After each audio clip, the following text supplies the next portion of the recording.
What's up? Welcome back to another episode of Brass Tack Bodybuilding, where we get down to the brass fucking tacks. This is episode number 2, second episode we've ever done so far, so we're still getting the hang of it, getting the hang of the podcast vibe, feeling it out, seeing what this is really going to be. Who knows what this is going to turn into, but I'm not a professional podcaster yet, but we're surely but slowly getting there. And before we start this podcast here, before we jump right into it, I want to show you a quick word from our sponsor, which is going to be Raw Nutrition. Are you surprised? You shouldn't be. They're my sponsor. And we're dropping a new pre-workout this Thursday, February 2nd. It is the Essential pre-workout. Why is it called Essential? Because it has all the essential ingredients. We got 4,000 milligrams of L-citrulline. We got 3,200 milligrams of beta-alanine. We got 2,000 milligrams of L-tyrosine, 1,000 milligrams of taurine, and 200 milligrams of caffeine. Everything you pretty much need in a pre-workout will give you all the essentials, and we made this to have a more affordable pre-workout that gives you all the essential ingredients that you basically would want in a pre. You could just get down to the fucking brass tacks, And this is going to come in 2 flavors. It's going to be in sour watermelon and in orange. Both I have heard to be fucking amazing, although I have yet to try it. But I will most definitely do so once I'm fully able to train again and not totally handicapped.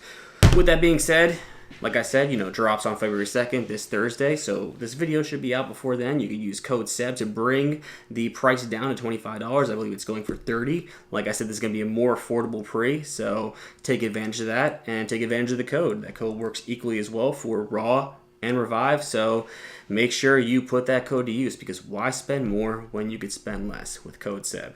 And that's my slogan. And with that being said, let's get right into the podcast. Got nothing else to say. Let's jump right into it. If you guys have any ideas, any topics you want to see, anything you want us to cover, just make sure you drop a fucking comment and make sure you are subscribed.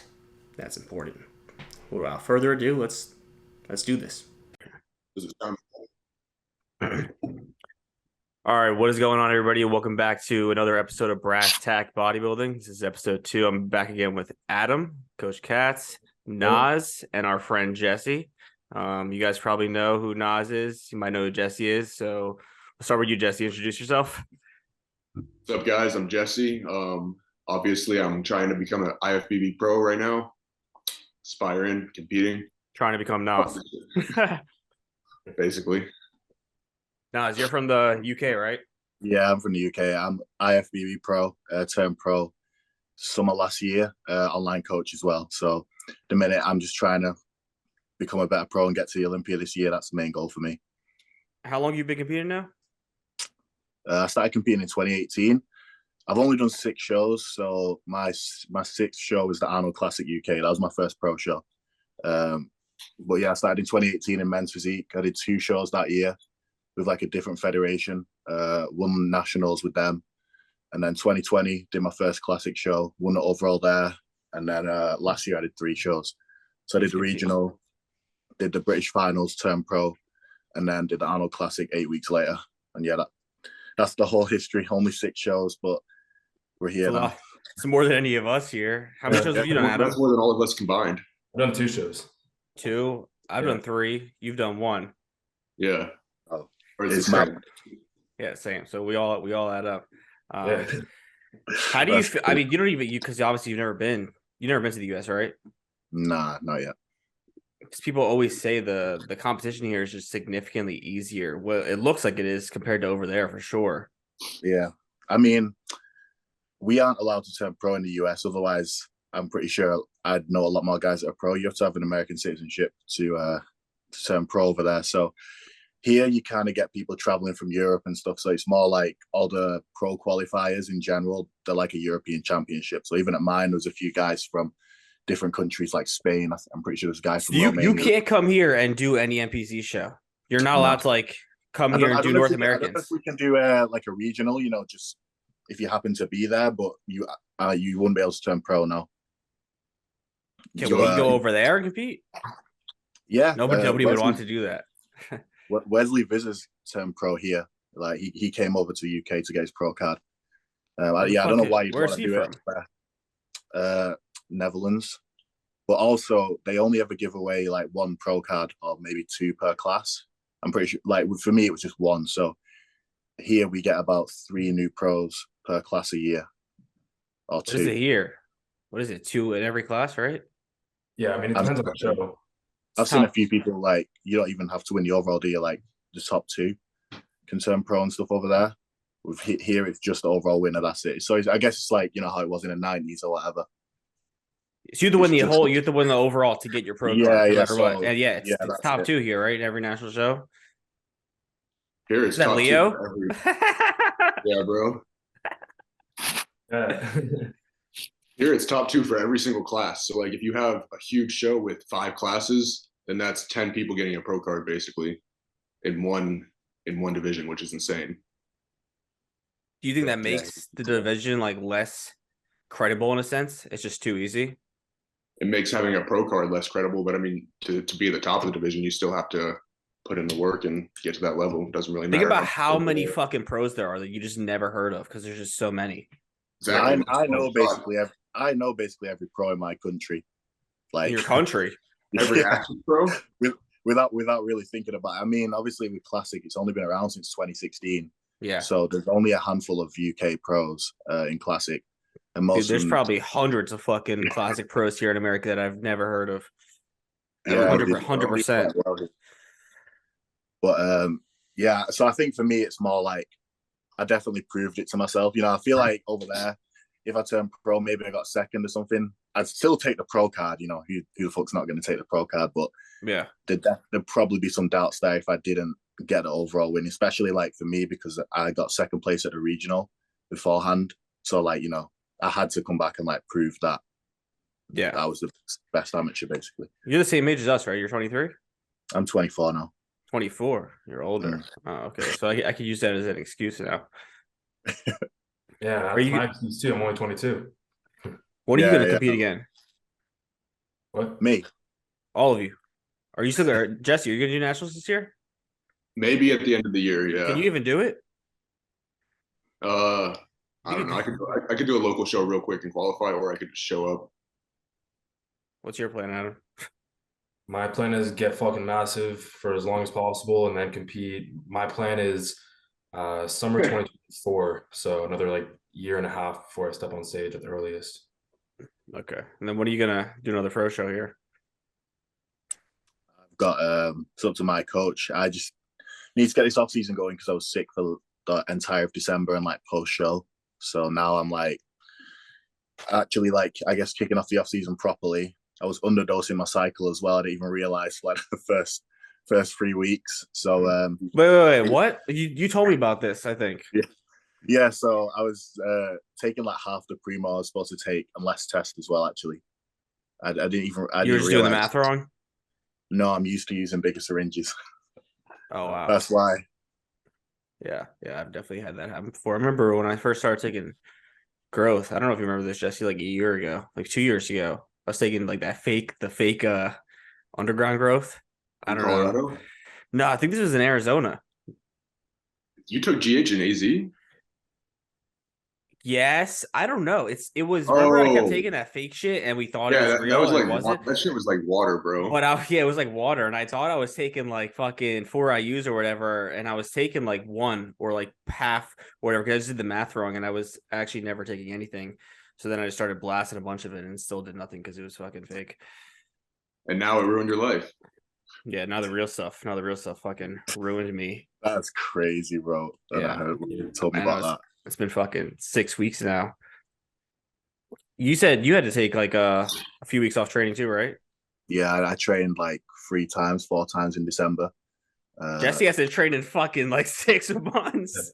Bro, none of us have really been training besides Adam, I guess. I just got back into it. I took like 4, 5, 6 weeks off, like all of December to January. So I just got back into it the last like 2 weeks. So what does that tell us? It's probably necessary to take breaks sometimes. Yeah. It tells us we're all fake bodybuilders, basically. Well, it's obviously necessary to like take, short-term breaks or aka deloads and shit. But like, do you think always taking extended periods of time off like this, do you think that's more beneficial in the long run? Do you think it not really matters? Do you think it holds you back? Not always, but when you've been doing this for 8 to 10 years and you don't really take any long-term breaks, sometimes it's necessary just to kind of get your mentally. Yeah. Yeah, I think so. Like after every cycle, I've always had like 1 or 2 weeks off anyway. And I felt completely. whenever I've come back, I've just looked better and felt better for it. And especially after last year, I mean, I had 7 months of prep. My body, it took way longer to recover than I thought it would, because struggling to make weight as well. I mean, my off season was 2 years pretty much of like just growing, and it was pretty fucking successful. Like, I think I started off at mid 2021. I started off at like low 200s. I was still natural then. How tall are you? Like 6 foot, 6'1.5". I'm in the 6'1" class, so okay, like 184 centimeters. But so this motherfucker's big. yeah, Bigger so I was like 206, 208 pounds, something like that. Did my first cycle, and I think I ended up at like 230. Oh, you just said he did his first cycle 2 years ago? Am I catching this? Bro, my first cycle was April 2021. Holy shit. Okay. Yeah. I'll have to go back and throw up a picture of what you look like then, because you were still pretty fucking big then. Yeah. I mean, I won that overall, the NPC show. I mean, the standard weren't amazing, but I won it like fully natural. I think I was probably the only guy in any of the shows I did that was natural. Like the 2 men's physique shows I did, I was still natural then, and I was naive, and I just assumed I'm bigger than everyone, so they must also be natural. But it's not the case. No. But yeah, so I ended that off season at like 240, and then I just went right back down to like 217 was the lowest I weighed last year, and my body was just fucked trying to make weight, man. I told you, Seb, I told you what I was doing right with like laxatives and all that shit. Yeah, but that sucks. Do you think that affects how you look on stage? Like definitely. Yeah, it has to. I mean, I was in the sauna for hours. You took weeks off, you said, after, right? Yeah, I think I took 3 weeks off. Maybe I think I went and did like arms twice. Now, do you completely come off of everything as well, or do you go back to TRT doses? So that was the only time after the Arnold. That was the only time where I just came completely off, because at that point I was kind of just sick of drugs. Like, yeah, and that definitely happened to me. I was literally after fucking running all that for so long, I felt like absolute shit. It's because the worst I've ever felt. I was coming on and off through the prep, so I got sick before the first regional, and I had to fully come off for like 3 weeks before the show. So I had like no injectables, just orals, and then I think I just stayed off to turn pro. So by the time I turned pro, I hadn't had any injectable gear for about 6 weeks. By the time you turned pro? Yeah, by the time I turned pro, and I was still doing like 3 hours of cardio, eating like, bikini girl meals. So what were you taking? What, before I came off, or just when I turned pro? When you turned pro? When I turned pro, I would have just been taking like Winstrol, T3, Clen, and I used Halo a little bit as well. So basically, Winnie was just carrying you through those last 6 weeks. My test would have been non-existent. Yeah. This is the first time I've come off of everything completely in years, and I feel completely fine. I'm going to get blood work on Monday. I was talking to Phil. Phil thinks just based off of what I talked to him about, thinks I completely managed to recover somehow within like fucking 6 to 7 weeks of being off, which would be insane if that comes back on blood work. I think your test probably just hasn't crashed just yet. It's going to take a little bit of time. Well, I feel completely fine. The only thing is like I'll start to get a little bit of acne, and I've never gotten acne before. I just am not very prone to acne. The only time I've gotten acne before is in the past when I have come off. After that initial like 4 to 5 week period, I'll start to get some acne, and I never knew this, but apparently that's like associated with a boost in testosterone somehow. So that could mean that like it's just my body facilitating more natural tests. I don't know. Don't quote me on that, but I'm gonna get blood done, see what it fucking says, because that would be pretty insane if I could just fucking run gear for like 3-4 years straight and then just recover fine.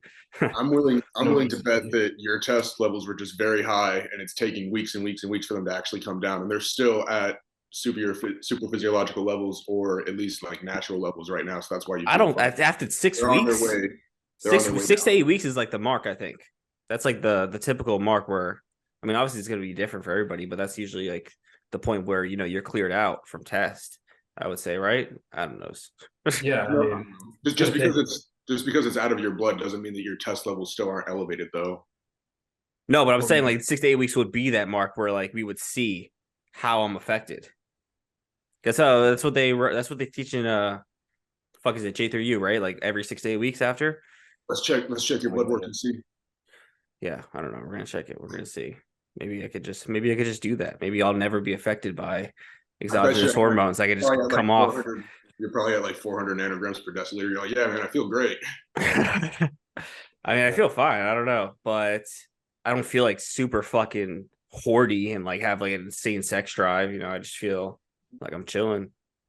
I also survive and thrive off of Adderall, so maybe that helps. That could definitely help with the way you feel.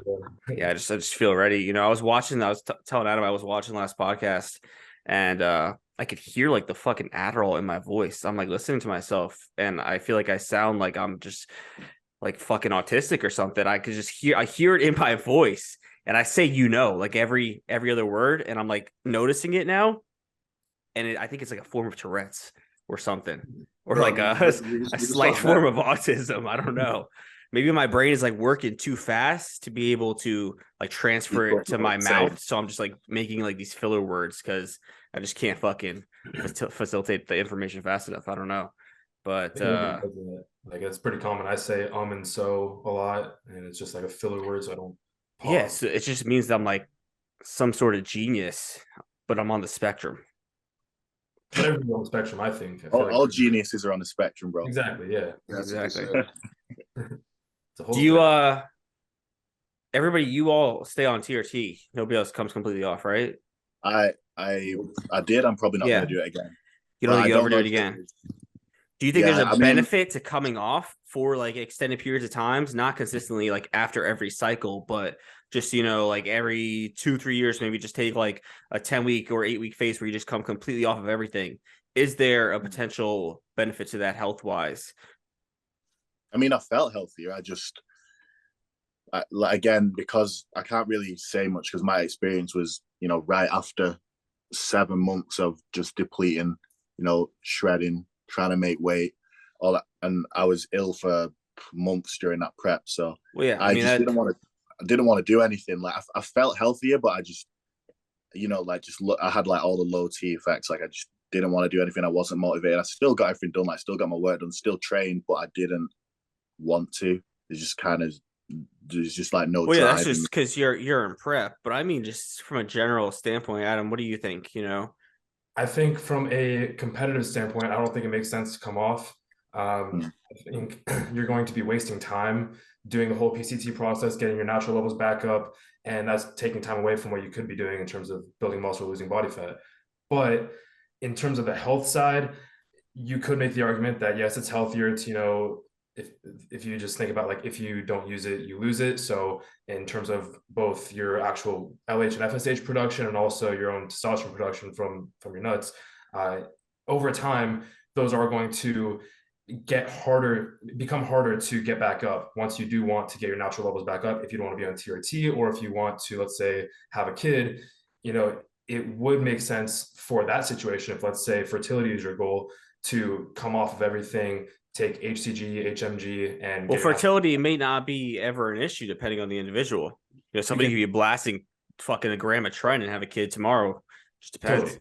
So all it does really when you're taking gear is it kind of blunts your sperm production, but it doesn't get rid of it completely. You're still going to be producing it, but if you're having trouble with having a kid, for example, then that would make sense to take something. Well, yeah, but at the end of the day, we also take into account that one of the biggest factors within bodybuilding is longevity, you know, doing things that are going to be able to extend your career. And that was something that I also talked about with Phil. I want to get Phil on here. When I talk about, you know, I was like, how far do you think me taking this time off from training, because it's been over 6 weeks now, is going to set me back?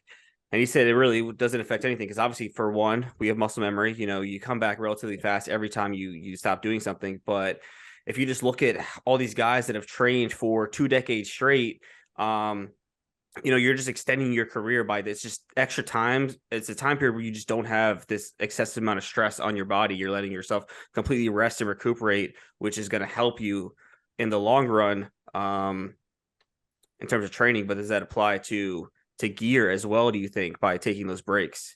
I would argue Yeah, I would argue that taking constant breaks, the constant fluctuations of going on and off gear could also be detrimental. And then not only that, but you're taking a lot of drugs to get your natural testosterone and other hormones back in order too. So those are other drugs you could avoid taking just if you stay on TRT. So, Well, yeah, you know, I definitely wouldn't come off and on in between cycles. I think it's definitely a better approach to stay on TRT. But I just mean like every like 2-3 years, you just take like a 2-month break completely off. Do you think that has any significant difference on health? Is testosterone alone, that TRT that you come down to, is that doing any detriment to the body where it would be alternatively better to just come off completely for like 2 months every so often? Even though I don't know what the point of that really would be, if there's any potential health benefits to that. maybe No, to I don't think really it would make a difference going from, let's say, doing TRT versus producing your own testosterone from a health standpoint. I really don't see any difference besides you're only going to be producing LH and FSH, which are important for fertility. That's the only reason that I see from, I guess, a health standpoint. But if you're taking, let's say, 150, 200 milligrams of test and your test is in the normal range, yes, you could say that your HDL might decrease a little bit, but there's also things you can take to increase your HDL. So then at the end of the day, it's really the exact same thing. The only difference is you're going to have lower LH and FSH, or no LH and FSH, if you're taking TRT. So I don't think it's necessarily healthier to do that way, but mentally it might be just to, not have to stick yourself with a needle and just to, take a complete break. Maybe you just get a bunch of tissue work done, clear up scar tissue, shit like that. That too, yeah. That could be a benefit. Yeah. Fucking injecting every day. Yeah, shit gets annoying. Have you ever been up to that? Nas, how often did you hit the pin before you took it out? I mean, that prep wasn't too bad. I think it was like I want to say like 3 times a week, but Bruh. I remember in the off season, bro. In the off season, Nothing. was like 5. Off season was like 5 or 6 times a week. That was unbearable. Yeah, I was doing it every single day in prep for probably like almost 12 or 14 weeks straight. It was horrible. Yeah, horrible. no, I like 2 to 3 cc's every day. I thought you were doing 2 times a day. You'll get it's like once a day, but I would split it into 2 injections because it was so much volume. So I'd do like both shoulders, or like a shoulder and a glute, or like both my lats. So I was getting twice a day. I would do it at the same time every day, 7 days a week. It was like 2-3 cc's. So I wouldn't do 3 cc's in one, because I'm not going to do 3 cc's in one shoulder, right? So I would break it up. I'd do like 1.5. So it was like 2-3 cc's total. You remember when Riley did a cc in his shoulder on fucking FaceTime? Yeah. No, it wasn't on FaceTime. No, he just that's when he was working with that fucking old guy. Yeah, and he called us and he was like, "How do I do this, bro?" And he had like 3 cc's in his shoulder or something. He already did it though, because we would have stopped him if like we saw him doing that. Yeah, so I was like, "Why the fuck are you doing?" Yeah, you were like, "Bro, your arm might fall off." It's like, bro, my shoulder hurt for fucking weeks. I don't think he ever did that again, though. I think that was like the first time he did it. I'm sure he didn't do it again. Yeah, no, the pain with that was probably unbearable. You seen that video of that dude putting 5 mils in his lat? I sent you that. Yeah. There's this video. There's this fucking video. There's this video. If you look up on YouTube, just how to inject your lat, one of the like first videos that comes up is this guy that looks like a fucking crackhead, and he's just like pinned over. He has no lat, like nothing there. He looks like he's been lifting for like maybe 2 weeks, and he just puts like 5 cc's in there. It looks like he's going right into his rib cage, like no problem at all. Just boom, right in. Like what the fuck? Like this big. He's like, it's that easy. Dude, he was fine. He looked like he was fucking right out of Breaking Bad or something. Probably, yeah. Took some meth and injected some test and trend. You look like you're in the background of like More Plates, More Dates. That's where Nas looks. Well, me. Yeah, with the wooden background. What do you do for you just do your online coaching for work? Yeah. So I was a personal trainer, and hold on. I just quit after that prep. Yeah, after that prep, during the middle actually, I just quit. I couldn't handle it. This past prep. Yeah, like basically after, I kind of finished up with a few of my clients that I've been training for a couple of years, and then that's because I started TikTok in summer. My online coaching just took off anyway, and since then I've just been able to do it full time. So TikTok. I was like, why the fuck am I paying a gym to work there when I could just be getting more clients online anyway? Yeah, that's true. I mean, I guess that's good advice for anybody who's trying to pursue personal training is that, by working at a gym. I think working at a gym, depending, where you're at in experience, could be like useful if you're newer into it. You just have no experience with training people. I think it definitely I think so. Yeah, is I is think it good made me to, a better learn coach. and be in that environment. But hey, you're definitely losing money. You could definitely be making so much more money Absolutely. working for yourself. But then again, some people don't have social media built up and whatnot. So I guess the way you can go about it, some people will go into a commercial gym or something like that, build up clientele from what they have, develop those relationships, and then eventually you could just, start your own LLC, take that into your own business I'd after. say like short term, it's probably good. You can learn things that you wouldn't be able to learn online. You're probably Mm-hmm. going to be a better people person. Like I know a lot of coaches that they don't necessarily know how to deal with the clients from like the emotional side, like the personal side. Mm-hmm. So, which I always try to, when other, I guess, newer, fresher coaches come to me for advice, I'm like, look, like your average client doesn't have like a bodybuilding lifestyle like we do. So you have Yeah. to be prepared to deal with that kind of bullshit from them, which if you're a personal Yeah. trainer, you see that every day in person. So you learn how to do it. So I guess that kind of benefit. But A for the lot of long people, term, yeah, they don't understand that. I think a lot of people, people like us, they'll get into coaching and expecting people to be like us, yeah, where it's just like, okay, here's the meal plan. No questions. I'm gonna follow through. I'm just gonna I'm just gonna execute because I have trust you. I know what's going on here. The average person's not gonna be like that. They're gonna have a million no. fucking questions. They're gonna have things that come up, excuses for this. You're gonna have to work around this. You're gonna have to explain this to them. It's Yeah. a lot more. You can have people that don't check in for 3 weeks and then tell you they're not happy with your service, all that kind of stuff. Yeah, You got yeah, definitely.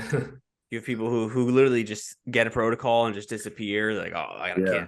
can't do this. People you want to stay in their ways, what they're comfortable with. They don't want to switch over to And you get whatever you those have them fucking doing. people, you get those fucking clients that hire you because they just want you to tell them they're right. Yeah, Like they yeah, don't want to be told yeah. that what they're doing is wrong. They Did just we want did to we hire. did we talk about this in the last podcast? Maybe it was just on I don't FaceTime. remember, but yeah, I've That's gotten probably my biggest like pet fucking peeve.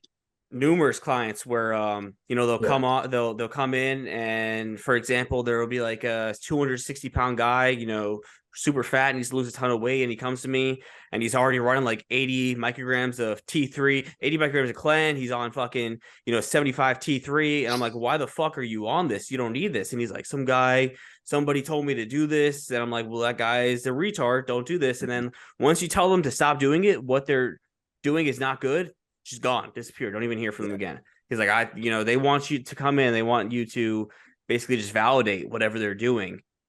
And when This you was tell like them it's wrong, this they was like just, when I was a personal trainer and I'd fix someone's technique, and on a day that they're not training with me, I'd just see them go back to the old horse shit technique they were doing when I'm not there. mm-hmm. And they Because just it's more comfortable. Yeah, The same thing exactly. with, I mean, it goes for anything. Just push them in general. You could train with somebody.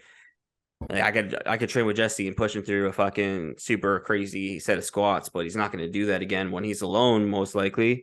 Squats, I will. Anything else, though, Well, he will. I'm just saying in general. All Jesse does is squat. I go crazy on the squats. That's actually true. Yeah. That's basically all you do, right? I mean, The legs, I've seen plenty of workouts where you literally just squat and leave. Yeah, I mean, I'll sometimes do like at least a couple leg extensions. I'll always hit my adductors, for sure. So how do you feel about the whole trend that barbell squats Oh shit. aren't good?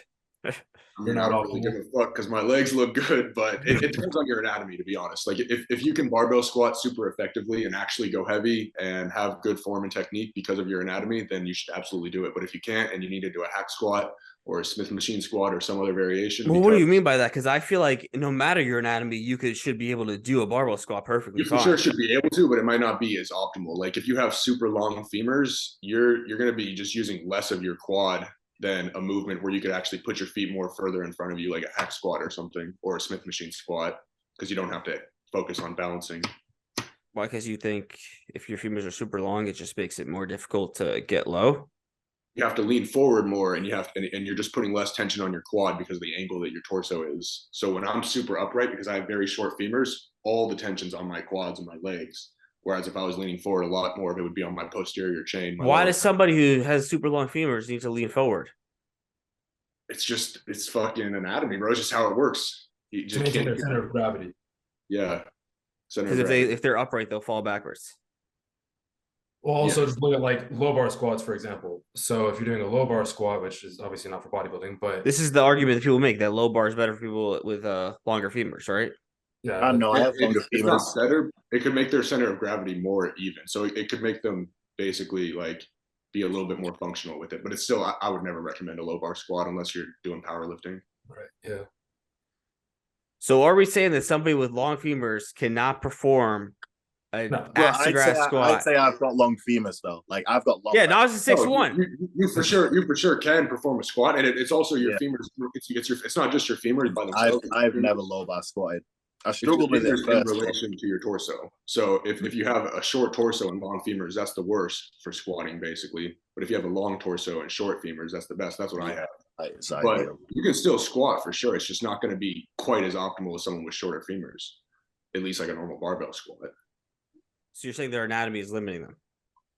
In a way. What if they wear something like because their anatomy would be limited by the ankle mobility to where their fucking legs bend? No, is that what we're You saying? have to have more. The longer your femurs are, the more ankle mobility you have. So somebody with long femurs would almost always benefit from something like squat shoes or elevating their heels more.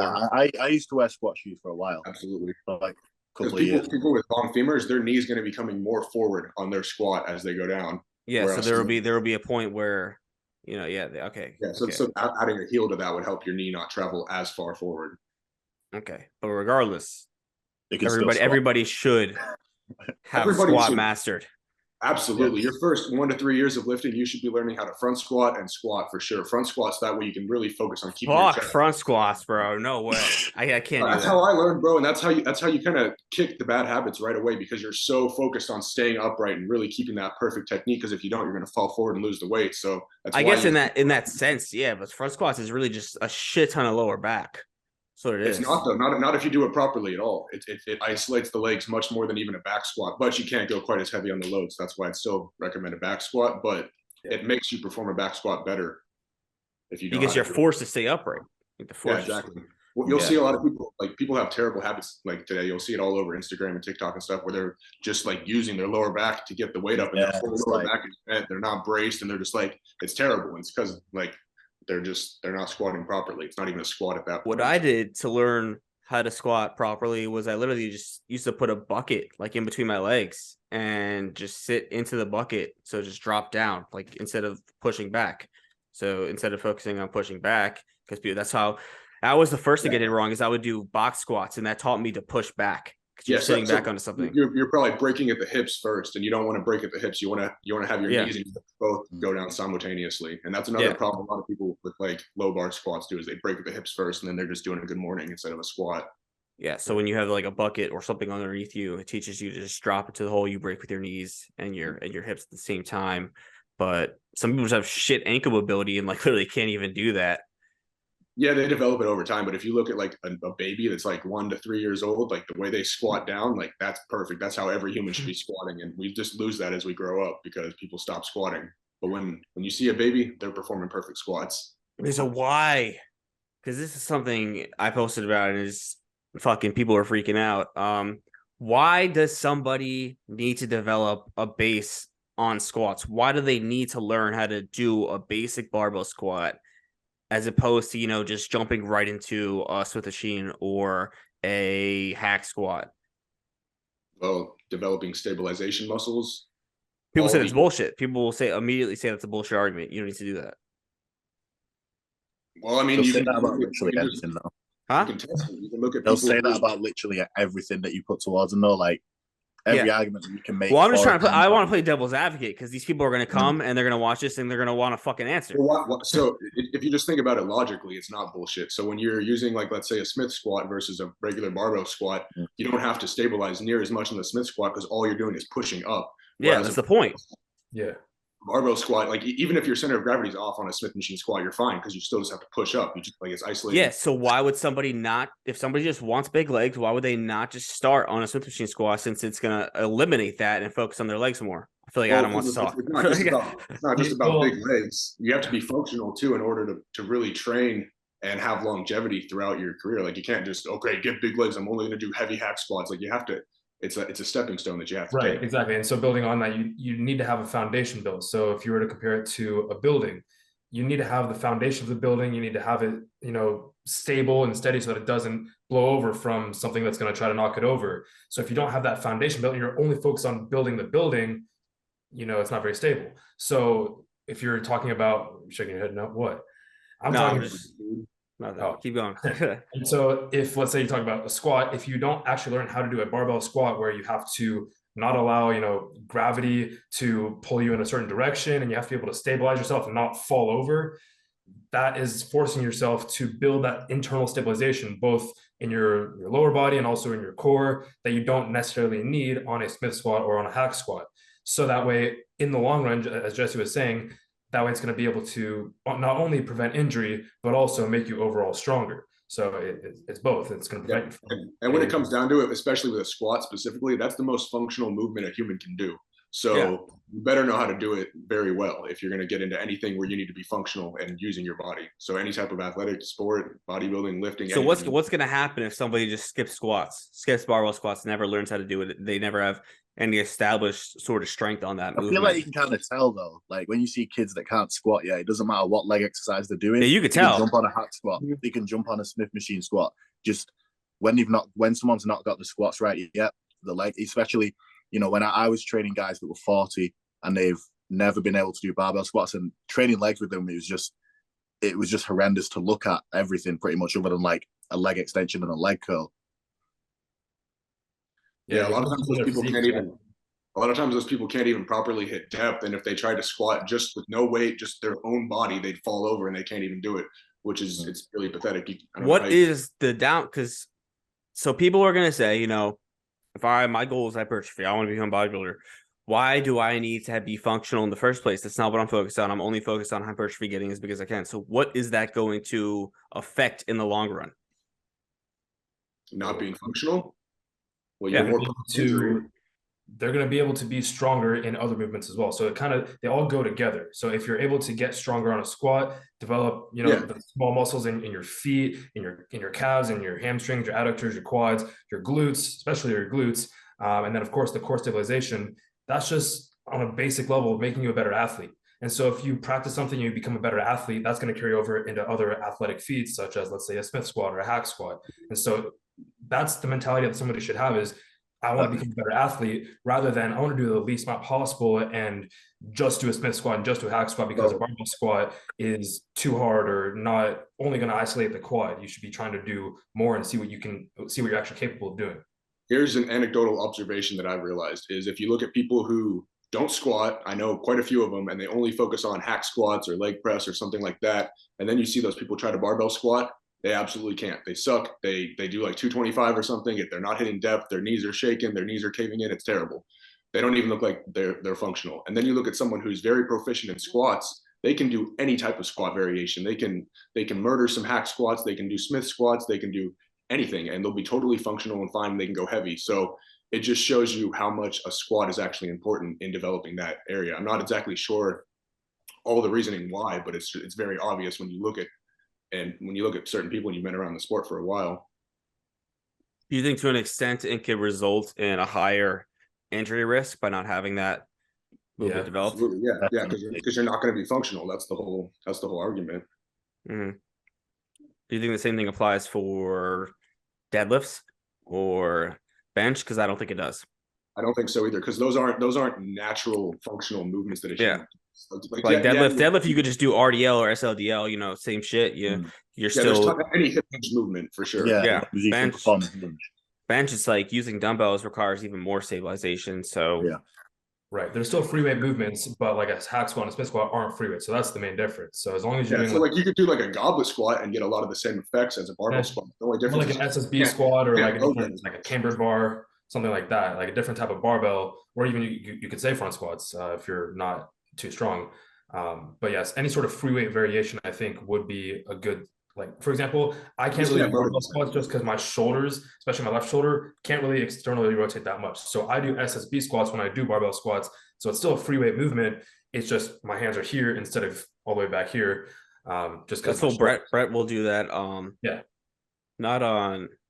He'll do it on like a Smith machine with the straps. He'll do it on a Smith machine, yeah. He'll just bring the straps up here in front. Which is weird because I can do it on a Smith machine. I do Smith machine squats right now, totally fine with my hands back here.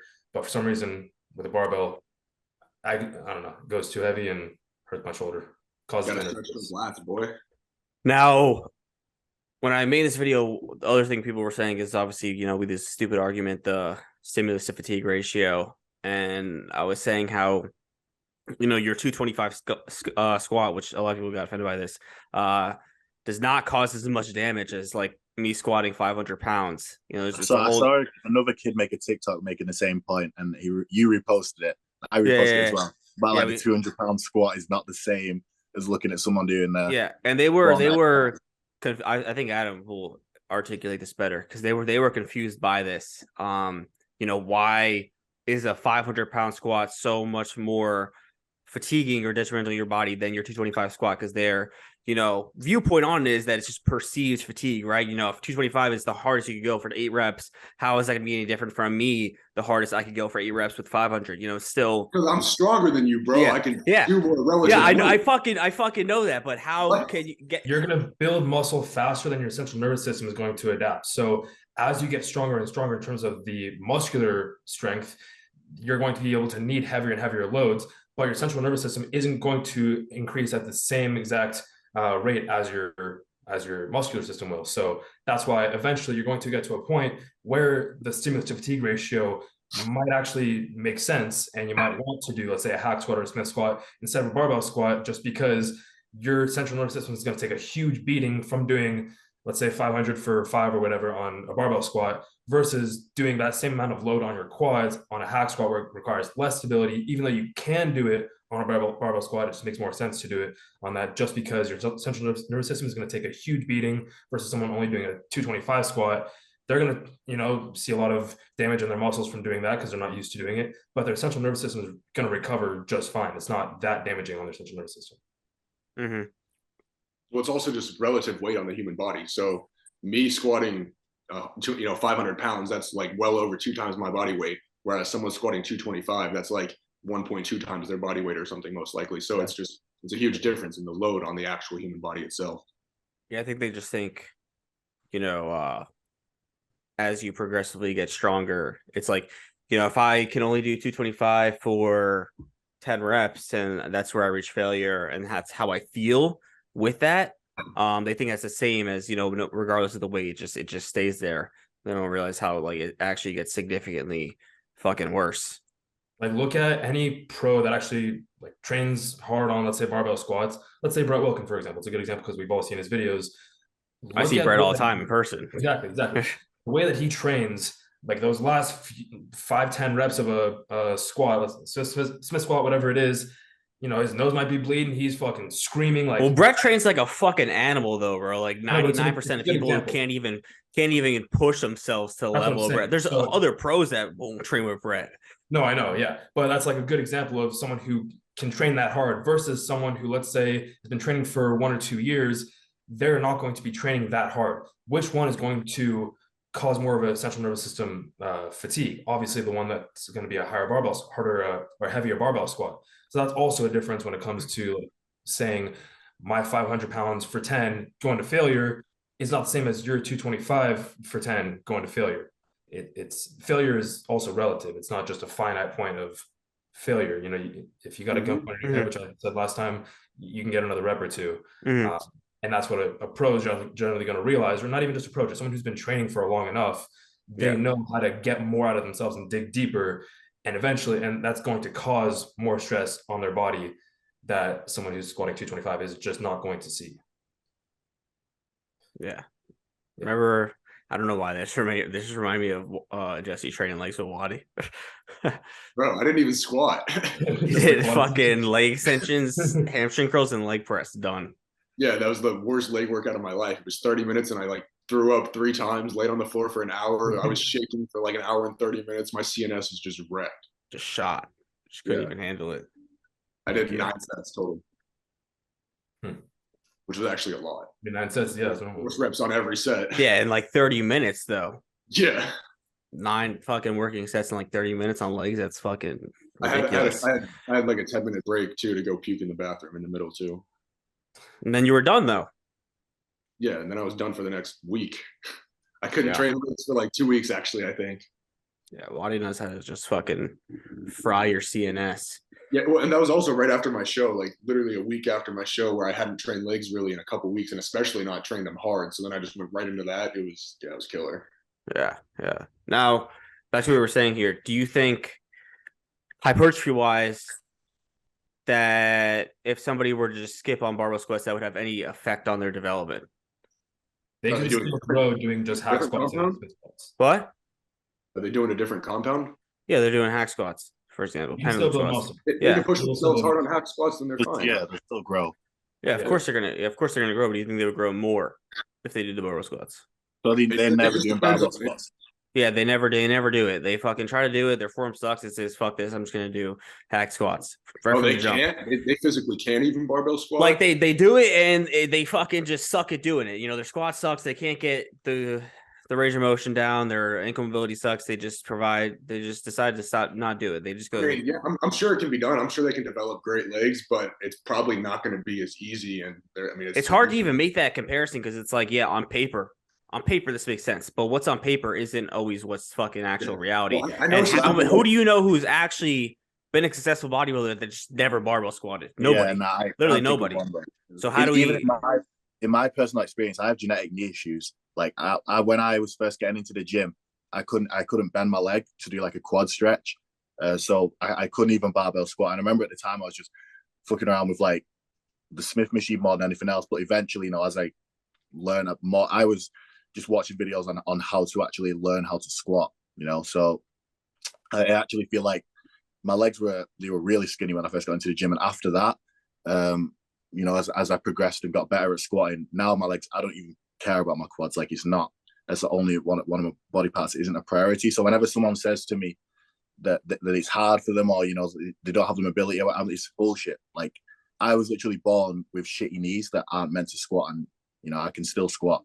It might take time, but in my personal experience, you can, like, if you're actually serious about hypertrophy, then I can't think of a reason for you to not actually go about trying to learn how to squat. That's just my.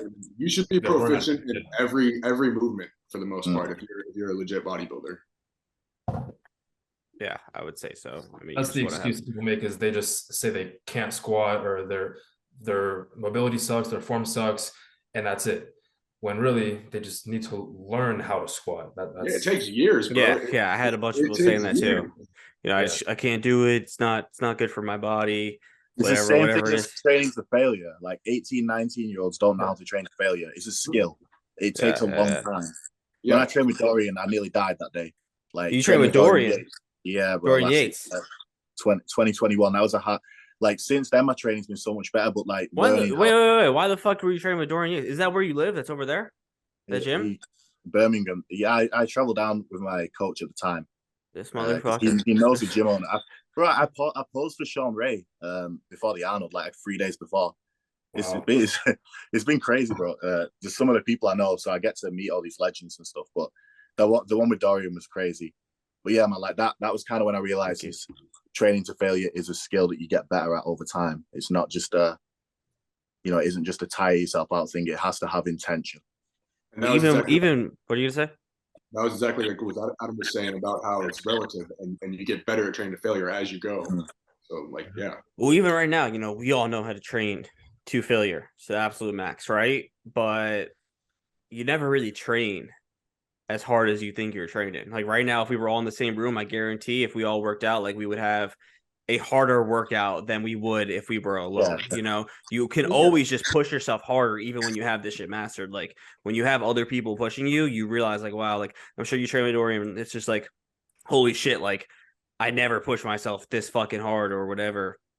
And it just shows, you know, even when you think you're going as hard as you can and you're at the most advanced level, you can still fucking go harder. You can always go harder. Yep.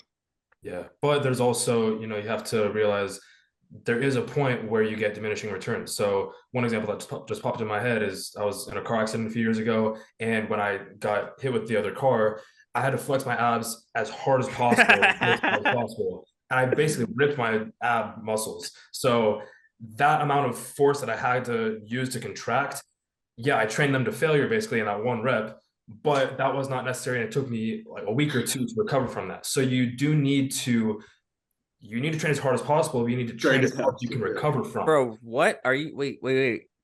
How do we just go from training to failure to you getting hit by a car? He's basically saying that him getting hit in that car, the way he had to brace was the equivalent to like one rep to absolute failure. But that one rep was like, so as intense hard as possible. But I couldn't recover from that. Let's say if for example, if that's how I normally train with that amount of stimulus on the muscle. Because you got hit by a car. Yeah, I couldn't do that again in a few days. So you need to be able to train as hard as possible, but train as hard as you can recover from. And so if you're throwing up every single workout, you need to figure some stuff out. And generally, guys who are natural, they make an excuse that they're natural and they can't train that hard because they can't recover. They're fucking pussies. But they need to see how hard they can train, because they can always get more. As we were just saying, you can always get a little bit more out of yourself and see what you're actually capable of doing. And once you find that point of where that actual like line relatively is, that's where you can be like, okay, this is how hard I need to train, because now if I'm training harder, I'm still recovering from it. Now I'm going to see more progress, and now I'm going to look enhanced when I'm still natural, and people are going to accuse me of being a fake natty and all that. So that brings up a few good points. But first, I want to say I just keep thinking about this is because anybody watching this doesn't know that Adam and Jesse got into that car accident together, and Jesse got absolutely. I didn't realize this. Yeah, Jesse got absolutely fucked, and Adam was just in the front and literally just like took it like a man, just fucking braced and had the car. I hit my side of the car first, so it was head on. You saw the car coming. Yeah, like and you were just like, all right, let's. I just braced as hard as possible, and I just took the impact, and I was in the passenger seat, and it hit my side, and then went into the driver's seat. And the driver got pretty fucked up as my ex-girlfriend, and Jesse was in the back seat just laying down, and he's just fucking rolling around. And he said it was the worst roller coaster of his life. And Jesse, you were fucked up for how long? Was it like 6 months, a year? No, honestly, I recovered pretty quickly.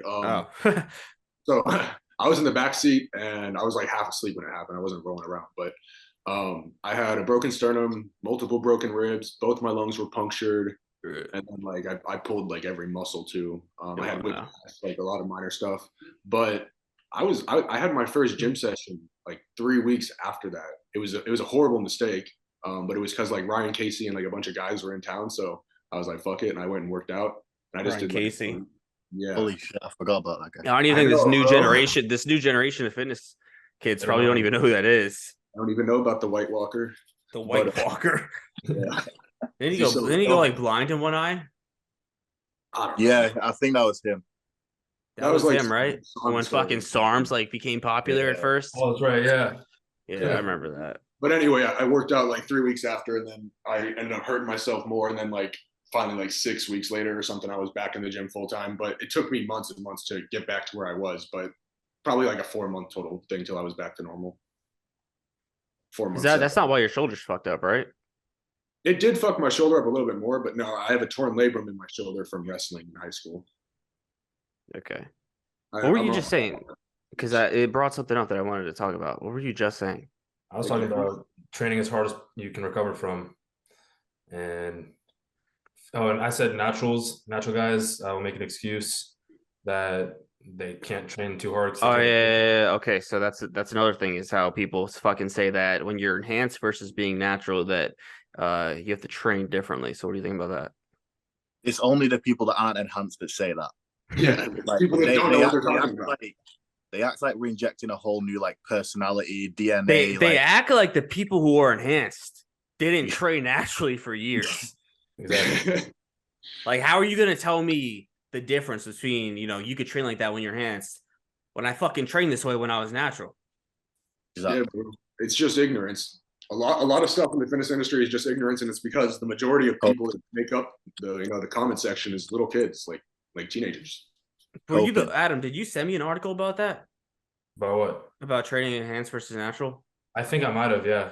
I don't remember 'Cause what it there, said. it said something on there. I don't remember what Yeah. that was though. Bro, So, when like, I was younger and I was looking up stuff like this, there was a lot of articles that would say you had to train differently if you're enhanced versus natural. It So would say I you have saw, to train higher reps because you get so strong that you're just going to risk more it's injury. that when you're enhanced, you can see more of the effects of sarcoplasmic hypertrophy, so like training for a pump, because you have more glycogen in the muscle, you can soak up more glycogen, you have more androgen in your bloodstream, so you can, and growth factors, so you can see more of the effects from training for a pump in addition to progressive overload. But when you're natural, you're still going to see the effects of training for a pump, just not as much as if you're enhanced.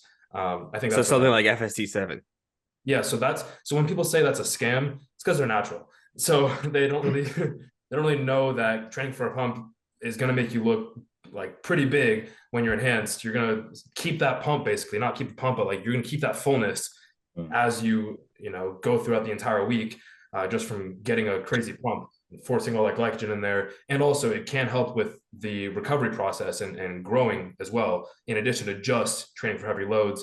But obviously, you know, progressive overload is the bread and Well, butter. what it comes down to is you're supposed to push yourself as hard as you possibly can when you're natural, and you're still supposed to push yourself as hard as you possibly can when you're on gear. The only difference is you're going to be able to push yourself a little bit harder on gear, but you're still pushing yourself as hard as you can. You're not training differently. You can recover from more when you're on gears. Yeah. I would say a better way to say it, because Why you're able to push yourself, which is as why we were saying before, you learn how to train to failure more as you go through your training career. And of course, Well, what do you do? Okay, explain that, because you said you could recover from more, but people will always say, you know, like if you give any given workout, for example, like say I post my chest workout and I do 12 sets, somebody will say you can only do that because you're on gear. You know, you can't do that much volume if you're natural. And I think that's completely bullshit. So what do you mean by that? I think gear helps with frequency the most, not actual volume. Both. Yeah. I'd say both. But 12 sets, whether you're natural or enhanced, is totally normal. I'd say anywhere from 8 to 16, and 8 to 16 sets generally I would say is good for most people. The studies say 10 to 20, but I think the perception of what is high volume is so fucking skewed. definitely. And People think like 15. People think 15 working sets is high volume. It's at the upper end, but it's not too high. It's not like people are doing 30, 40 working sets per workout. That's what I used to do that. And like obviously when you're training for 30, 40 working sets, yeah, you're not taking each set as far as it can go. You're leaving a few reps left in the tank, and you're causing, I mean, you're still causing a large stimulus on the muscle. It's just causing a lot more fatigue. You're doing a lot more work using those joints, and that could cause a lot more. You could get a lot more. You could get a lot more out of way less sets. Yeah, that's how much volume do you do? Do you even fucking check this shit? I don't even know. Right now, it has just come down because I was struggling to gain weight, but I don't know. It's the same. It's like asking me what my macros are. I don't fucking know. Well, let's say you go through right just now, like a basic chest workout. How many working sets would you usually do per exercise? Just like range. Right now, it's probably like 8 to 10. I'm only doing like 2 working sets on my chest exercises at the minute, and then on my I had shoulders and arms, but now I guess it's like a push day, so I have another day where I just have two chest exercises. Now, when you trained with Dorian, do you remember if he had you do a lot or if it was low volume? So it's really low, huh? Like I'd say one thing with Dorian is like, I don't know if it's the things he said, you know, trying to, I don't know, you know how bodybuilders are, old school bodybuilders, they kind of make themselves out to be something different to what they are. Like listen to Ronnie talk, you know, when he's talking about like negative numbers, body fat percentage and shit like that, you know. Bro, we did a lot of sets with Dorian. Like,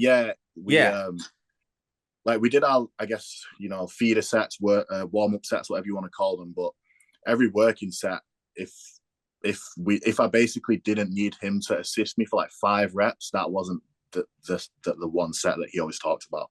Yeah. So like, I remember doing the Nautilus pullover with him, and my first working set was like 80 kg. You guys use pounds, but it's like 180 pounds something. So that was definitely all right. Not 108 pounds. We went to like 200, 220. It's literally like 80, 182 or something, bro. Yeah, 80. Yeah. Yes. Yeah. Somewhere around there. So we did, and I ended up doing like 4 sets. I mean, the video's on my YouTube channel. You can see the video. Then we filmed pretty much every set, and I ended up doing like 4 or 5 sets. And I remember he went and got one of those pin things and stuck like a gym pin, 20 kg plate. Yeah, stuck a 20 kg plate on the entire stack, and the entire stack was like, I think like 140 kilos, which is basically 315. Mm-hmm. So I'd say the volume varied. Again, that was because he didn't know me and he didn't know, where my strength level is. So I assume that he would have done, less increments Yeah. Well, in the I just sets. think it's interesting because like everybody associates Dorian and Mike Menser with this low volume, training approach, but Dorian has a book on his like his logbook of all his training workouts, and I've seen pages of that book, and it's like 30 fucking 40 sets in a workout. It's Yeah. not Like low we were doing volume at all. nah, it's like 5 or 6 sets. Maybe you have one all out set again. We're doing like force reps, but he was doing like I think we did drop sets, we did partial reps, all those things that probably the average person into bodybuilding thinks Dorian was like didn't use any of that stuff like he did, and he still does with all of his clients. Because it became a fucking trend on TikTok with a bunch of people just regurgitating what they heard from fucking somebody else. And when people hear us say 2 working sets, they assume that they can literally just jump on a machine, do 2 sets, and they're gone. Like it's just lazy, like they don't have to work up to those. Yeah, no. If I were to like write down my workouts, it probably it's like 12 working sets I would count, but throughout that whole thing, I'm probably doing like 30 actual sets. Yeah, of course, around that somehow. And heaters, but none of it counts until like it's your set. Yeah. Well, there's some that like I guess some people would count as working sets that I wouldn't even really count as a working set because it's like I'm just gonna go heavier and go again for this. Like that was kind of bullshit. If I do a set and I have like 3 or 4 reps left in the tank and I want to end it there, some people would consider that a working set because it's still close enough to failure, but I would just bump the weight up and go to fucking failure again, and that would be the set. So it's only a working set to go to failure. If you're gonna have 3 or 4 reps left in the tank, people are gonna fucking say you're wrong about that. What? It's only a working set if you go to failure. Let me see their physiques. We got to get Ryan on here. Yeah, definitely. I don't really know much about him. Talks fast. Oh yeah. Fast. Yeah, Nas, how do you feel about TikTok culture? I mean, it's been good for my bank account, but like, I mean, I think right now it's absolute horse shit. I'm not gonna lie. Of course. I think when I first got on it was a little bit better in the summertime. I just noticed recently, I guess the kind of content that's being pushed is shit. But I find it just interesting who gets listened to on there and who gets debated with and who gets ignored. I think like someone like Adam should have a lot more views, a lot more followers than what you have. And I think it's funny, someone like you get so many people disagreeing with you. Me? And the kind of people that they'll tag, I'll go on the profile, they'll tag someone and be like, "Oh, thoughts on what?" Yeah, I don't even take that shit seriously. Like, why are you tagging this person? They do it to me as well. Like, what the fuck does this person have to say that's gonna have more value over what I'm saying here? Yeah, like they'll tag an amateur bodybuilder on one of my posts of a workout and be like, "Is this valid?" I'm like, bro. Like they'll literally tag like other like I saw this the other day. Some kid just randomly, I just looked at it. He tagged somebody who was like, "Is this cap?" And it was like some other 17-year-old kid. I was like, "What the fuck are you asking this kid for?" And it's just like it's crazy to me. Like, how retarded are you? But yeah, it's insane. They want to debate everything. They want to argue everything. It's really a problem. But what people don't understand is that the shit that I say is not shit that I am like coming up with. I feel like I am the one person, one of the main people. I guess Adam would kind of be one of them. But what I do is like I am giving you the information that I have learned from the people that you should want to learn from, right? Like I'm not coming up with this shit. Like when I made that video over a year ago about eating, how all these bodybuilders eat over 300 grams protein, how everybody, all these coaches advocate for 1.5 to 2 grams per pound. And then I've had 500 grams before. Yeah. And then Greg Doucette made a video and said, this kid made this up. He's trying to be different. And it's just like, what the fuck are you talking about? I'm literally regurgitating what every single coach has ever done that's successful in bodybuilding. I literally fucking gathered videos of every coach stating what they do, just completely dismantling his fucking argument. And it's just crazy. People don't realize that. They think like I'm just making shit up when I'm not. It's me giving you the information from the people that you should want to be listening to. But the thing is, on TikTok, these kids don't have an outlet to actual bodybuilding. They don't know who like Chris Aceto is. They don't know Alan Aragon. They don't know these people. They don't know who Dante Trudeau is. They only know the few people that they see on TikTok, and these aren't bodybuilding coaches. These aren't people who have experience. Influencers with good lighting. That's their source of information, basically. Yeah. I'm not saying there aren't knowledgeable coaches on TikTok, but it's like, I don't think any of them really are involved with bodybuilding for the most part. You know, they don't have a lot of experience in that industry. Right. But also you're going to see a lot of misinformation on TikTok and a lot of coaches, trainers, influencers on TikTok that either say something that's correct or say something that's incorrect or something that, you know, could be taken either way. And nobody really knows, especially if you're, you know, 15 to 19 on TikTok, you don't know who is right. You don't know who to trust. And so that's, I think, the reason why people comment at so-and-so, is this correct? Is this cap? All that, because nobody knows on TikTok who to actually trust. And then they're asking somebody else who they trust, supposedly.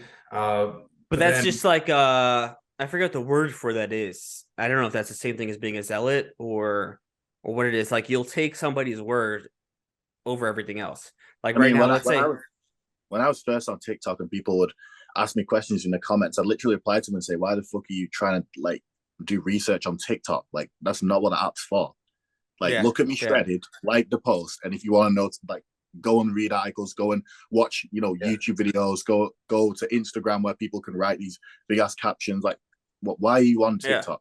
I'll say something and people will tag, you know, somebody else, and then somebody else could give, you know, alternative opinion on it, and it's like, who the fuck do you listen to? And it's like, they're just trying to see what the TikTok community consensus is on the topic. Basically, they're like, all right, we got these like five TikTok coaches. Let's see what they all have to say and see if they agree. If they agree, okay, that's what the new fucking gospel is, and that's what we're gonna go off of. Yeah, but it's like, they'll tag somebody, say this guy gives an alternate opinion. Now it's like, do they listen to this guy or do they listen to me? And if they like this guy more, they're just gonna listen to this guy. But it's like, what I'm saying could be completely backed by every fucking coach that's actually involved in bodybuilding. But, you know, Milos isn't going to come onto fucking TikTok and explain, you know, why this is right to this fucking random person. Just kids being like, at JPG, is this correct? On like someone like Milos, for example. Yeah. Yeah, I don't think people realize that the way these kids act deters like bodybuilding coaches and people coming on there and actually giving knowledge, giving, you know, the information, because nobody wants to deal with fucking the shit they do. Like, even you see it with, you know, Paul Carter, you see it with Joe Bennett, hypertrophy coach, you know, people just want to argue with them nonstop. And it's like, who the fuck are you to even question this person? Really? It's like, not even... Well, it's like when you say that, it sounds like super egotistical, but it's reality. You know, you need to know your fucking place at the end of the day. When I was 17, I wasn't questioning every person who's been around longer than me. You know, if you don't understand something, if you don't agree with it, you know, ask a question. I wasn't sitting there tagging other people. Hey, is this guy right? You know, first of all, for one, it's like fucking disrespectful. And do the fucking research yourself. You know, when you're younger, when you don't know a lot, you should just be a sponge. You know, if you don't agree with what I'm saying, if you don't agree with this guy saying, or if you don't completely understand it, there's conflicting views, you know, now you take that information, you listen, and now you do your own research. You dive deeper into it. You figure shit out. You don't just go and, you know, question everybody, say, is this guy right? Is that guy right? And try to create controversy or fucking just disrespect this person because this guy said that. It's just ridiculous. You know, you're never going to really learn that way either way if you're only listening to one person. And exactly, that's how you become knowledgeable, is hearing so many different things and different ways of saying things and different views also. So like over a period of time, however many years it takes, you're going to hear someone say you have to train lower volume. Someone's going to say you have to train higher volume, and you're going to hear all these different reasonings also. But if you only hear that first one and you just say, okay, that's my opinion because this person just said it, that's not knowledge. That's just memorization of what someone said and just regurgitating what someone just said, probably not even as effectively as they said it. So that's how, as someone who's younger, you need to be in order to actually become knowledgeable. If you want to be a coach, you want to be a bodybuilder or a trainer, whatever it is, you need to be able to be a sponge, as Seb just said, and think critically. You have to hear what this person just said. Don't agree or don't disagree with it. Just hear it and put it in the back of your head. And then once you hear someone else say something similar on the same topic, compare it to what you just heard, think what makes the most sense logically, and then eventually you develop your own opinions, your own facts, and you decide what you think is true. Someone else might think it's wrong, but at the end of the day, if you actually have a full understanding from all these different aspects and different viewpoints, you're going to eventually kind of see through the bullshit and actually understand what is actually true, and also see how there's so much variation to what's true. Not everything is just like this is true and this is not. Some things might apply to somebody else and some things might not apply to that person. So that's how you can also become more knowledgeable, and that's how you become a really good coach, is knowing when to apply something for somebody and when to not apply it for another person, and understanding that everything is always it depends, not yes or no. Yeah, exactly. What I like to do on TikTok a lot is I'll make videos where I say, like I did this the other day. I was in the grocery store and I'll say a lot of shit that's true, but within there I'll say shit that's completely false and be sarcastic. And people, yeah, with the I said it with the ramen. I was like, ramen's good. They're like, why is ramen good? And it's just well, for one, because it's entertainment for me, because it's funny just to fuck with them. But it also is just to keep them on their toes. You know, you should not, even though like you like me, like you listen to me as a creator, you trust me, there's no reason you should take everything I say and just listen to it religiously. Okay, like this guy said ramen's good. Now why the fuck did he say that? You know, if you're not educating yourself and you're just taking what one person says, no matter what, you know, you're an idiot. You know, that was just an intelligence test. But then why were you mad at them tagging other creators in your comments? Who? You. What are you talking about?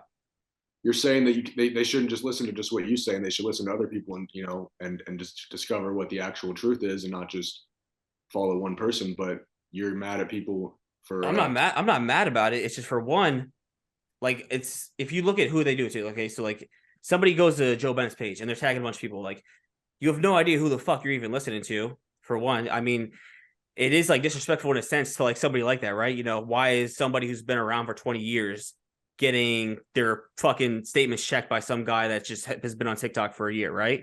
You know, obviously those people may not necessarily know that. So in that sense, you know, they're not trying to be disrespectful, but also just in the realm of TikTok itself, it's like, this is not the place to go to other people, I feel like, for education, really. You know, I feel like if you're gonna look into something, you know, you should be looking into, you know, online research, going on YouTube, watching, you know, in-depth videos about a certain topic and whatnot. And TikTok is just fucking shot. You know that. I mean, I don't have to tell you that. Yeah, I don't really. If you see my TikTok, I haven't posted in like, I don't even know, 3-4 months. I don't really go on there that much. Yeah, because I mean, there's a lot of toxicity on there, and that's one reason why I kind of pulled back a little bit. Also, is because sometimes you'll post something that does well, and I wouldn't even think it would do well, and then something where I actually try and put effort into it, it gets 1,000 views. So, and then also you're gonna get, but it's just short-term content too. Yeah. So like, let's say I say something, I could say something and it could be completely true, and then somebody could tag somebody else, they could stitch that video, they could fucking cherry pick a statement I say, and now they can make a video to that, and they could say something that makes entirely sense the way they're explaining it, and then it's just creating like this huge fucking reoccurring thing of just all this shit not being fully understood. You see, you know, like I see it all the time. It's hard to articulate what I'm saying, but if you've seen it, you know what I mean. It's hard to get your point across in short-term content and to give a full picture of something versus like YouTube video. Like, YouTube videos take a lot more effort. That's why I barely post YouTube videos, but I want to. But on a YouTube video, you can cover something in as much depth as you want for as long as you want, assuming that people are going to watch it. But on TikTok, you only get like however much time for people's attention span, because on TikTok, they're just scrolling. They're not going to want to sit and watch more than 60 seconds or even up to 3 minutes worth of something that's very valuable and actually educational content. Yeah, they're like crackheads. They need the fucking dopamine. They can't fucking sit and listen to anything. And then they hear what they want. They just make good content on TikTok that takes a little bit of time to That's informational. It's hard to be It's hard to be really educational on TikTok. It is. Yeah. Fuck TikTok. Fuck TikTok. Yeah. Are they gonna ban it yet? Probably never. It's never gonna happen. TikTok. I heard someone saying that, but they've been saying that forever. That's one of their best tools. They control the population so much with that shit. Yeah. The minds of people, what they consume, the way they think. You see the thing the other day, they basically said they have a button which they choose what goes. Yeah. There's like a few posts a bit ago of like TikTok employees confirming that they choose what posts go viral. Yeah, it's not just an algorithm. There's a ton of posts that are just handpicked. There's people scrolling through TikTok and they choose like, oh, boost this one, boost this one. Yeah, I did see that. They have certain topics and like certain agendas that they're trying to push the population towards. They boost videos that help achieve that agenda. they push promiscuity. You always see asses all over your for you page making that. That's because you're liking that shit, Adam. Yeah, I You don't like see that that shit shit. jumping up and down on your screen. He's like, No, saved. but then like in China, Where's the link? but then like in China, they're pushing like all this type of agenda to make them think a certain way as well, and Yeah, it's all in general. educational. And You know what's so, crazy? The fitness industry is like slowly becoming the porn industry. Do you notice this? Yeah. yeah, well, definitely. You know, obviously it's like Well, not it's associated only with fans, yeah. real bodybuilding, but now we just have everybody just fucking throwing up the OnlyFans. Like it's not even a thing, right? It's just normal now. You know, come subscribe, and then you like click on the link, and like you'll see like on the thing, it's like BG content, fucking watch me get fucked. Like you're a porn star. You're a porn star. What do you mean? And it's like they act like they're not porn stars. You get like if you're getting fucked, if you're fucking finger blasting yourself, you're doing porn. You're a porn star. It doesn't matter if it's not on fucking the Pornhub, you know. You're on OnlyFans. You got your own little fucking 1099, whatever you what is that? Is that an LC 1099? I don't fucking know. $4.99. 12.99. No, it's 10.99. Well, maybe I don't know. Who knows? They probably don't even do the taxes. Why would they? They're just fucking doing porn. You know? Yeah, How do you write shit off? That's part of the downfall of society right there. You buy a dildo, write that off as a business expense. You could, yeah, you could. It's crazy because I mean it's not crazy, it's just really it's common sense why it would work. That girls get away with it and guys really don't. Even though there are guys that do it more openly within the fitness industry now, but it is definitely different bodybuilding though. The fitness industry now, because of TikTok, is something. But this, I don't think people realize because people don't understand that. A lot of people will get into the fitness industry and they'll start doing shit like that, and they don't realize that's going to have a negative impact on their career if they want to actually pursue like professional bodybuilding and like have like legitimate sponsors and shit like that. Because company porn is going to have a negative impact on every area of your life, I'd assume. So it's they don't think that. You know, they'll be like, oh, I'm just making bread. I'm making bread. I'm getting my money. You know, people don't give a fuck. But at the cost of what? At the cost of your integrity and morale. Yeah, and a lot more. But I mean, that's obviously subjective. Is that the word? Subjective? What? Is that the word that it's subjective? It's subjective. Your morale? Yes. Yeah. Your morale.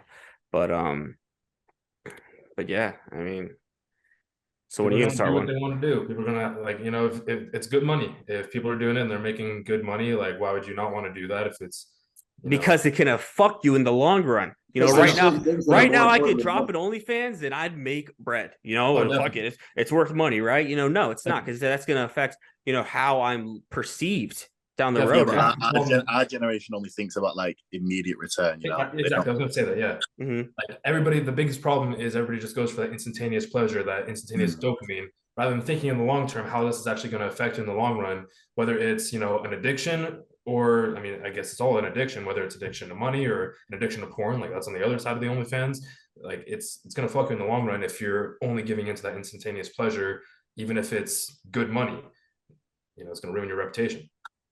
I don't know how I came to that. Oh, because you said the girls on TikTok. Yeah, it's crazy because people get mad that the people do this, right? That they do OnlyFans, but I mean, there's no reason to be mad about it. It's just a simple fact that the reason why it exists is because of you, right? It's your fault. You know, you're the one feeding into it. The reason why, you know, this is such a successful industry and why, you know, sex work has always been the oldest fucking industry? I don't know. Oldest profession. It's because the men fucking fall into it. They give into it. Even if you're not buying like their fucking OnlyFans, man, like you're the one fucking liking their fucking videos. You're the one, you know, all over it, boosting the algorithm. You know, that's what you are promoting. So what do you think is going to happen? You know, obviously they're going to fucking take over, and then you're mad about it when really this is all very carefully designed, and it's not an accident. What are you trying to get with that? The reason that people enjoy OnlyFans on such a large scale didn't because they're fucking horny men.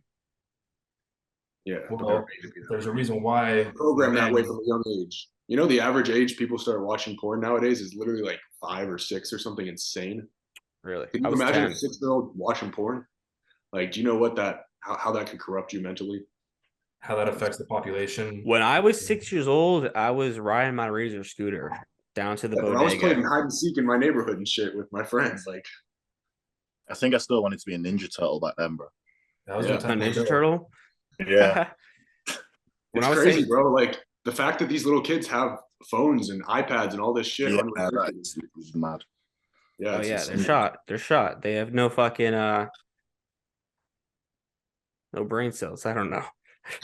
Well, They're it's really negative in a lot of ways. One, they don't go outside and develop with their peers as a child should. They're just online in this weird fake virtual world. And then like there's all the other aspects, the weird rabbit holes they can go down the internet, stuff they shouldn't be seeing. It's what they want for the population, and it's why everybody now is so obsessed with like porn and OnlyFans and all this internet stuff and not being out in the real world, is because they've been programmed that way from a young age. How do you feel about NoFap? NoFap? Yeah, NoFap. People always ask me about that. Probably shouldn't be fapping if you just think about it, especially if it's to porn. Like, I don't think that break matters. that down and think about it. You're looking at another man have sex, and you're like, it's just insanity, bro. When you really Yeah, I mean, if you really want to think about it that way, but nobody's thinking about it that way. That's why they watch it. So NoFap, I think, has become like a trend just because of the word itself, where like you'll retain your semen for like a month at a time or longer, where I don't necessarily think that is. Well, retaining your semen is different than masturbating. What happens when you masturbate?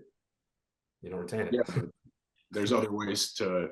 No, okay, so yeah, NoFap basically. So NoFap is where you're not jerking off. Semen retention is where you're not having sex. Also, so sex is, if you're having sex, that's totally fine. That's normal. But if you're doing NoFap, I think there is a benefit to doing it if it's a problem for you. If you're addicted to jerking off or addicted to porn, then same with food. If you're addicted to eating fast food and you're a fat fuck and you just can't control yourself, how do you get rid of that addiction? From fasting from it, from abstaining from it. So in order to, you can think of it as decreasing your tolerance. Same with weed. If you need to decrease your tolerance so that you're not feeling that addiction towards it, and you need to have the actual control over yourself rather than having your dick control you, then you need to fast from it and abstain from it. But I don't necessarily think you need to do it for a whole month. Maybe if that's something that somebody wants to try. I've done it, done for 6 weeks, and there's not really much of a difference from doing it for 1 or 2 weeks versus 6 weeks. I think what are you talking about specifically? NoFap. So you see a benefit from doing it occasionally? I mean, I just don't think you should be jerking off every day or multiple times a day. I think there is a benefit. Why? What if it keeps you more productive?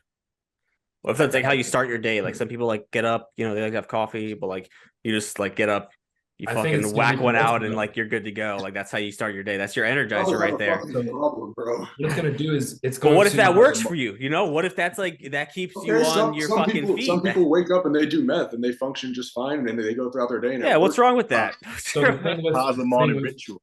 The thing with jerking off from a physiological perspective is you get so much dopamine from it, whether it's watching porn or doing it by yourself. Yeah, that's the thing, is it's free dopamine. You didn't have to work. You didn't have to work for it whatsoever. There's the dopamine aspect where why would you want to do anything that takes effort with no dopamine later in the day, like doing work, for example? But that's so many things. Like if we're going to talk about that aspect, we might as well say don't ever go on social media. There are certain things. You shouldn't. Well, yeah, I mean, social media in general can be beneficial and it can be harmful if it's done if you're addicted to it, if you're doing it too much and it's controlling you. People are on TikTok fucking 6 hours a day posting, don't jerk off, do NoFap, but they're on TikTok all day still getting this dopamine. So what is the difference there? How is that benefiting them?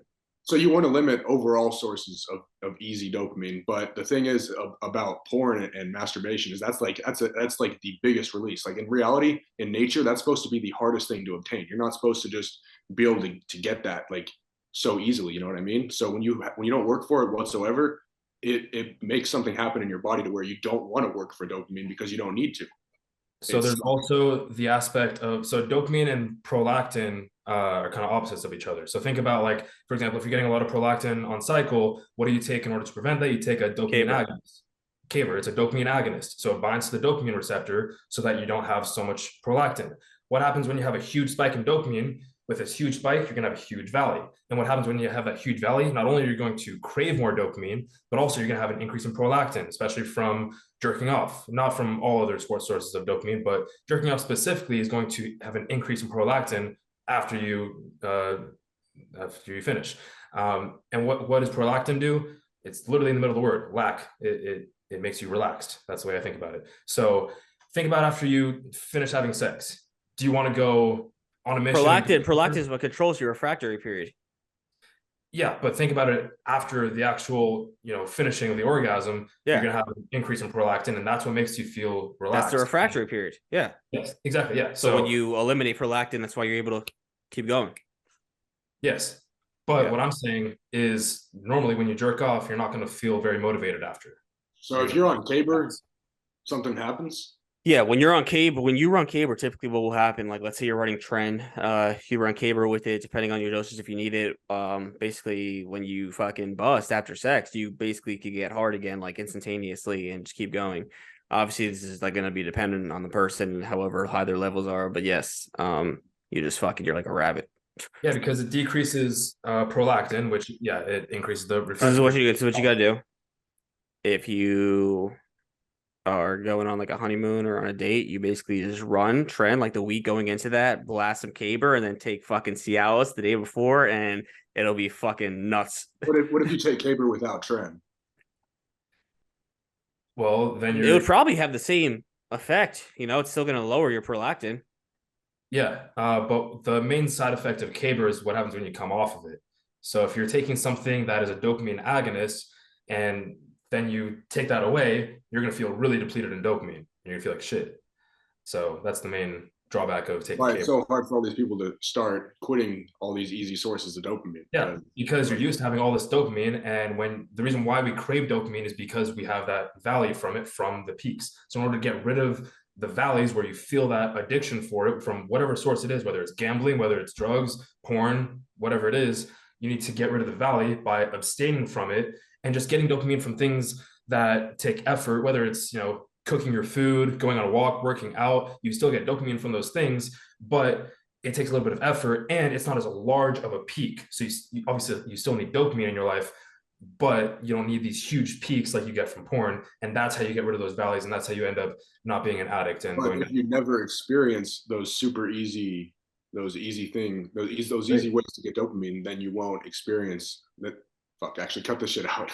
No, what you're saying, yeah. So if you've never if you've never watched porn, if you're always abstaining from those things that give you super easy dopamine, then you'll get huge doses of dopamine from actual good things like cooking your own meals or reading a book or being out in nature, because it's relative. Exactly. Yes. So think about, let's say, a few hundred years ago when all of these instantaneous pleasures didn't really exist. Of course, there were instantaneous pleasures back then, like weed still exists, things like that. But it wasn't to the degree where it's probably really hard to get your hands on some though. So you still had to work for it. It's not like right now. Like when I went to Vegas for the Olympia, I saw it everywhere. I saw slot machines. I saw strippers on trucks. I saw literally dopamine everywhere. I don't know if Seb just heard that, but I said when I went to Vegas, Seb, you've been to Vegas, obviously. So yep, fuck Vegas. So, I know. So what I was saying is, when you're there, instantaneous pleasure and dopamine is fucking everywhere. You're going to see trucks going down with 1-800-buyhookers.com or whatever it is. And you're going to see casinos everywhere and what are they called? Slot machines. And all of this promoted so much because people are addicted to dopamine. And so that's what we're talking about. That's the whole point of Vegas. You'll find the most degenerate people. Vegas is dopamine. Vegas is it's like the center of it. So we were talking about how to not become addicted and to actually live, a good life and become successful. And don't live in Vegas. Yeah, don't live in Vegas. I find it funny that that's a big bodybuilding spot, ironically. Yeah, because everyone's on trend and the strippers everywhere.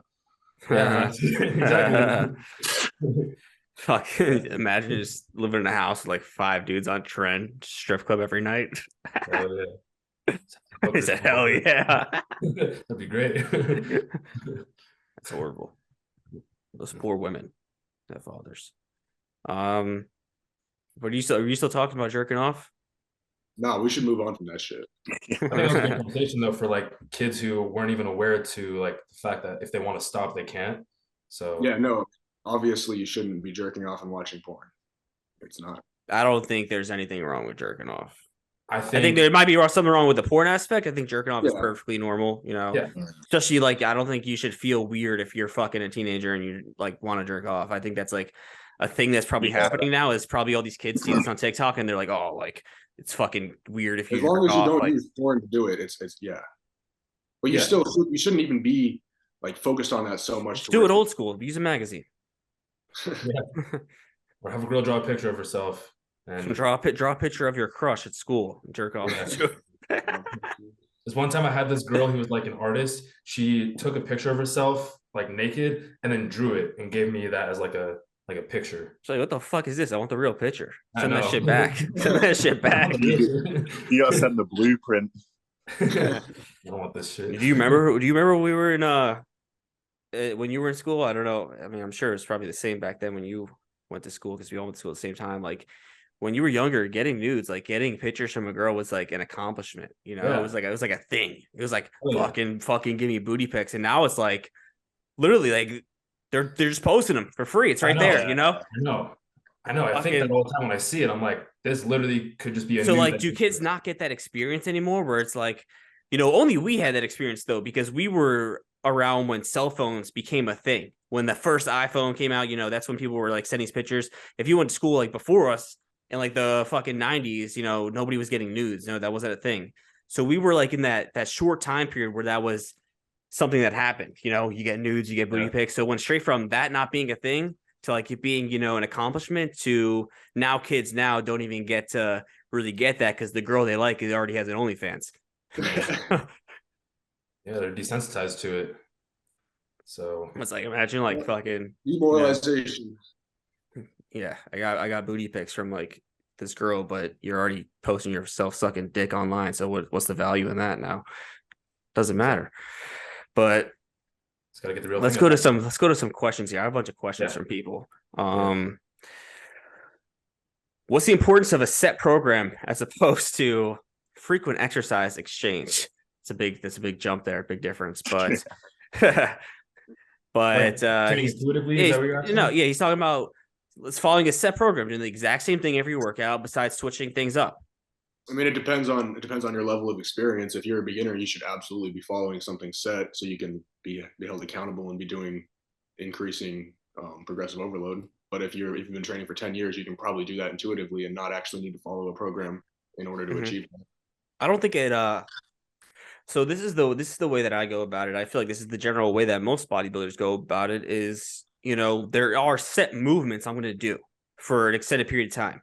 Like if I am going to do barbell squats, you know, that's going to be my main movement when I do quads. Like I'm going to stick to that for a couple months or for tack squats or whatever. And I'm focused on progressively overloading on that. But then I'll still have other movements. Like if my main movement is incline dumbbell press or it's incline Smith machine press, those are going to be like the main things that I'm sticking to, maybe another movement. But now I might do cable presses on my third exercise, or the next week I might just do a different machine. You know, I have alternatives that are similar movement patterns, but I'm not always doing the exact same exercise. And there's nothing wrong with that because I'm still going to failure, still training with intensity, but I have staple movements that I am focused on progressively getting stronger on in whatever rep range that is. And I think doing it that way is completely fine. I think it's the way that most people pretty much go about it.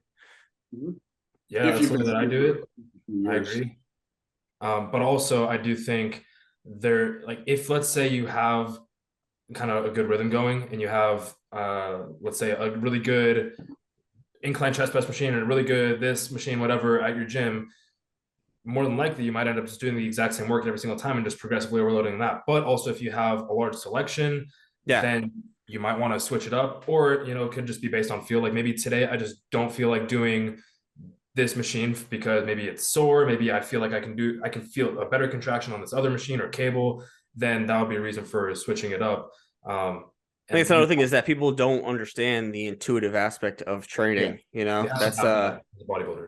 That's very, very important. People think I always have to, if they're following a set program, they think I have to do this today. And that's what I hated. That's when I tried powerlifting. I hated that about powerlifting. It's like I have to do this for this amount of reps based off this percentage and try to get this. And then if it didn't go that way, it would just piss me off, Like Yeah. I'm not the program's off. This is fucked. You But you miss your top set for the week, and then yeah, I just did all these fucking warm up sets leading into this, and now this set is fucked. It's just I just want to go home, fuck this whole thing. But with bodybuilding, it's like okay, if I get into incline double press and I just fucking don't feel like doing it, it's just not feeling good, I'll just go to a different machine. It doesn't really matter.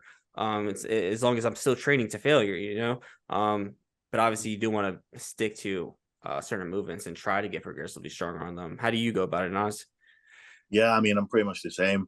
I go to four gyms a week in a minute because I got, online coaching, just got all the free time. So some of the gyms, they, like Adam said, you've got a variety of equipment. So maybe occasionally I'll switch from machine to machine. In general, like you said, I'll just stick to the same, I guess, basic movements. But,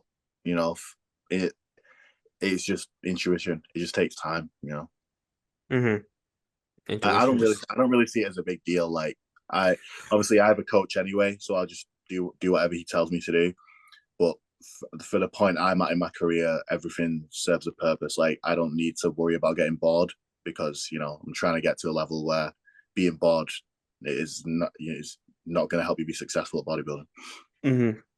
Well, I had this explained in my program. It's like, anybody who has a program would know this. It's it'll be like you could choose to do barbell squats or hack squats or whatever, and you want to stick with so many movements and progress on them. But it's also fine if you want to do Bulgarians one week and do lunges the next week. If that's like towards the end of the workout, it's not, as long as you're going to failure, this shit really does not make a significant difference. It's all about training to failure, and you are going to grow at the end of the day. But obviously having a set workout makes it a lot easier for you to be able to progress because what you're doing and being consistent with that rather than always constantly doing something different. Like I'm not doing barbell squats one week, then hack squats the next week, then pendulum squats the next week. I'm not constantly changing everything, but I am sticking to staple things usually in the beginning. Yeah. On top of that, somebody also asked, how important do you think logbooking is? Do you think it will have a significant difference or no? Depends on the person. And depends on where they are, both in their entire lifting journey and also in the short term. Like if they're in a contest prep, if they're coming off cycle, or if they're on a cruise, I think there is definitely a time and place where tracking your workouts can be more beneficial than just training intuitively, especially if you are a beginner. I think if you're in your first 1, 2, even 3 years of training, you're probably not going to be remembering what you did last time. So I would just have something to follow from the previous workout and know that you're progressing, because it's kind of hard to remember what weight you did for how many reps on what exercise, especially if you haven't been doing this for years. But if you've been doing this for years, you've been training for 5 to 10 years or more, you kind of have a sense for where your strength is and how many reps you got last week on a certain movement. I don't necessarily think you need to track your isolation movements like lateral raises and try to progress for overload every single week on that. Just obviously train them as hard as possible, and over time you should be progressing. But like on a dumbbell incline press, for me, I'm just doing that in my head. Like I know last week I got this, the week before I got this, and this week I'm gonna try to just beat that. So I'm not really tracking it.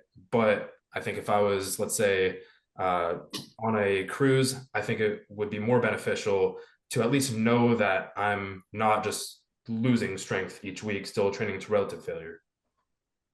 What do you think, Nas?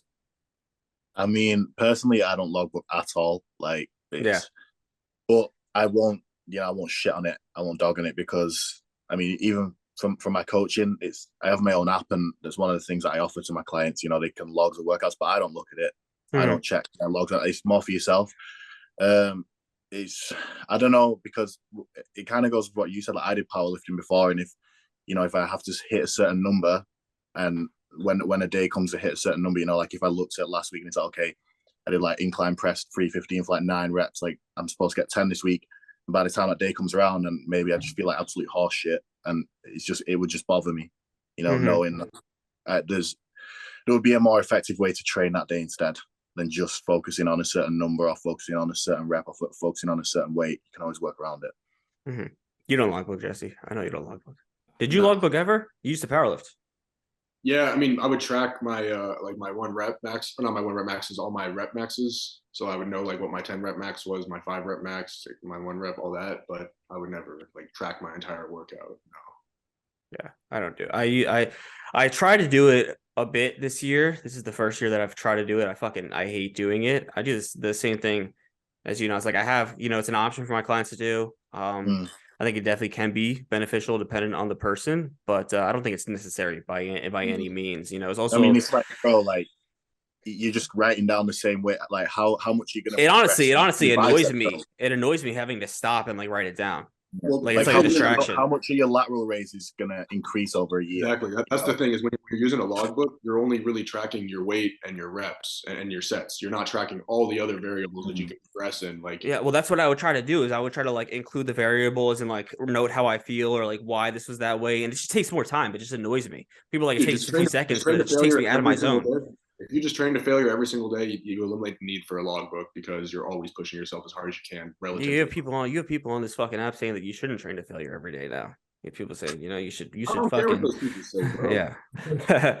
Fucking but yeah, it also just depends on the person. Like some people I think would probably benefit from the fact of like Adam said, if they're beginners, they don't know, Yeah, if you're where a they're beginner, really out, where they're well, when I was a beginner, it's different because when I was a beginner, I always just trained fucking hard. Like I always kind of knew what I was doing to an extent. I had people with me and I was just training harder and harder, train harder than last time. Other people might not be like that. Like they need that number there to focus on, okay, like this is going to be better for me to progress in order by keeping track of that. Then I feel like Sawyer. Sawyer probably needs to have a set workout, set numbers to hit every single. Sawyer's a power lifter. Also because he does powerlifting though, so it's just the difference. I feel like eventually, if you're just chasing numbers, it's going to take away from the potential you could have just from, if you from a pure hypertrophy aspect. Like especially at my level, chasing like numbers really don't matter. It doesn't matter who I train with. I don't give a fuck if I'm training with a guy that benches 5 plates. I'm gonna do 3.5 because it still works. Because you can execute it better. That's another thing. Always executing like numbers don't reflect placings or anything like that. Yeah, well, that's an important aspect of logbooking is to not always take it as trying to beat the previous number. That doesn't always need to happen. That's not always going to happen. So that shouldn't be the goal, is to always try to beat this number. But so that so that you have the data to go off of, right? Obviously, if I can do 100, if you have data where you're doing 110 pounds or whatever on dumbbell press for fucking 8 weeks straight, like you're not improving, But I mean, obviously, you have to take into account, that's where other shit come into play, like videos and whatnot. In other ways, though. Well, that's where other shit comes into account, like taking videos. Maybe your execution at first with that weight wasn't as good, so now we improve the execution, being able to execute it better. So it doesn't always matter about beating the number, but it's just data to have. Yeah, it's always better to have data, but it's just not necessary, in my opinion. No, I would much rather improve the quality of a set over like 2 or 3 weeks than just chase a number constantly. Yeah, so I mean that's something you could put in the logbook too. Put 110s, watch it back, and how was your execution, and then next week you do it again. You put execution was better, had better contraction, whatever it is, and this is all important aspects of it that I think people probably don't really do. They probably just are hyper focused on the number and beating that number. I think you'd be better off recording some of your sets and using that as like a logbook instead of the actual workout itself, because that'll tell you a lot more information than just whatever you can write down. It will if you have somebody like us looking over it.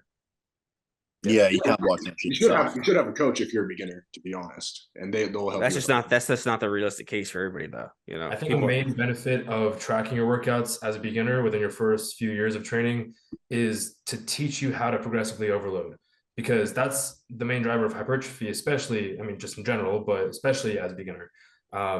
So if you're tracking your workouts, obviously your goal is not just to only beat the number from the previous week, because let's say if you didn't get that much sleep the night before, you're not going to be able to have as much endurance or strength today. Your central nervous system isn't going to be firing as fast. So in that case, exactly what Seb's saying, it's what I do in my programs also, is I say like, write down information in that workout or in that set to know for next time, so that okay, maybe I only got this amount of reps because my shoulder hurts or because of this reason, and that's okay. Or for example, if let's say you just got 10 reps, but that 10th rep was not a full range of motion, or it's kind of shaky or whatever it was, maybe you had to take 5-10 seconds to catch your breath before doing it, like on hack squat, maybe fixing that execution part or some part of that set, making it a better set of 10 before increasing the weight, or trying to progressively overload the number.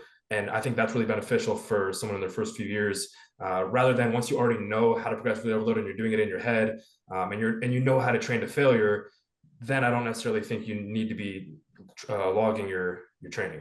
The main thing is training to failure. Once you know how to train to failure, you don't necessarily need to log anymore because you're already going to be progressive just by training to failure. That's what I just said.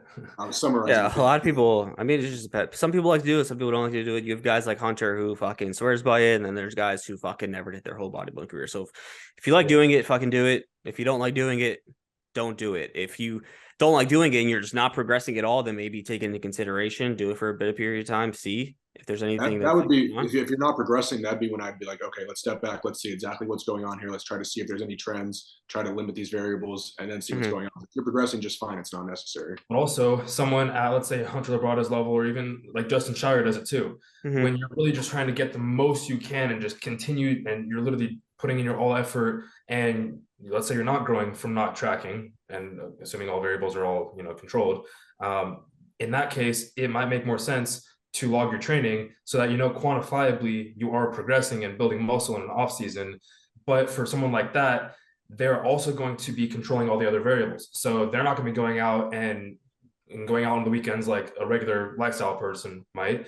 So they're going to be controlling all the variables, whether it's their sleep, their diet, their recovery, whatever it is, so that they have everything not interfering with their training and not preventing them from progressing from the previous week. And obviously they're only going to be performing with good execution. And I think for someone like that, where they enjoy tracking their workouts, it's not taking away from the workouts, like for me and you said also, where it kind of gets annoying and takes time to write it all down in between sets. Maybe some people just like that, and so that might be why Justin Shire and Hunter Labrada do that. Yeah, so anyways, I think that pretty much covers that. Yeah. Another question here. This actually relates back to what we were kind of saying for a bit there. This guy mentioned something about, getting weaker on dumbbell lateral raises, even though cable lateral raises have gone up, but he put in parentheses that he only does cables now. It's not even a good movement to measure your strength with. No, it's not. It's not. But what I want to touch on that with is that strength is relative, right? Strength is an adaptation to whatever you're doing. So this is... it's like, for example, I didn't do dumbbell press for like 6 months, 8 months or whatever. I got significantly weaker on it. Does that mean I got weaker? Does that mean I got smaller? Or no, it just means I have not trained that movement. I need to redevelop an adaptation to it. So you could be like, be strong as fuck. You never bench press, and you go and bench press, and like 315 is super hard. Just because you don't bench press, it doesn't mean you're weak, right? So that is not really indicative of anything. There's a lot of factors that affect it too, like whether you're doing it as your first or last exercise of the workout, or if you've been dieting for a certain amount of time. Obviously you're not going to be as strong, especially if you're natural. And so there's a lot of factors that affect your strength also. But yeah, if you haven't been doing them for a long time, then you're just not going to be as strong until you start doing them more often, getting better at them, and then that mind muscle connection comes back, or muscle memory comes back.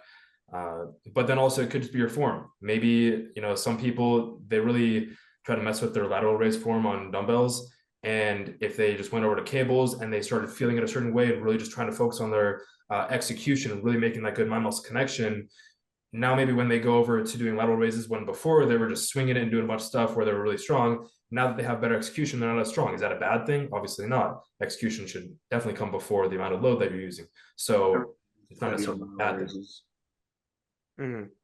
Yeah, I mean, I think that's pretty basic. This guy asked, I feel like this will apply to Jesse, because Jesse wrestled. Considerations for combining bodybuilding with other sports, particularly combat sports. I mean, yeah, it'll benefit you greatly to have more muscle mass in whatever sport you do, most likely. Whoa, what do you mean? I thought it would negatively impact you. It would make you slower, no? No. Having more muscle mass is like known to make you slower in boxing. I mean, if you're a 300-pound open bodybuilder, then potentially yes. But if you're gaining 50 pounds of mass from your starting point, you're probably going to be just as mobile, just as fine, as long as you keep up on all that stuff. So is the kid asking, can you balance them both, as in terms of like which one is more of a priority to him? Said considerations to take into, if you want to do both. If you want to do Well, both, this is the thing. Eventually, you're gonna have to choose one. Like, if you want to pursue, it's they'll never be great in both. Yeah, it's like jack of all trades or master of none. Like, I have clients. I tell them, they're doing. I guess you guys call it soccer and things like that. And I'm like, look, it's going to be very hard for you to gain weight because you need a shit ton of calories just to play soccer at a high level, and then you also want to build the most muscle you can on top of that, and you're also younger, so your body's just, you're not even at a certain level where you're a master of anything right now, and you're adding all these things together. You have to pick something and perfect that. I think if you're trying to bodybuild strictly to help out your other sport, you should put your other sport on the back burner and focus on building muscle for a period of time, and then going back to your sport full effort and being better when you come back. But you can't try to balance them both because you're just not going to progress very much in either, in my opinion. I think it would be hard to recover from that now.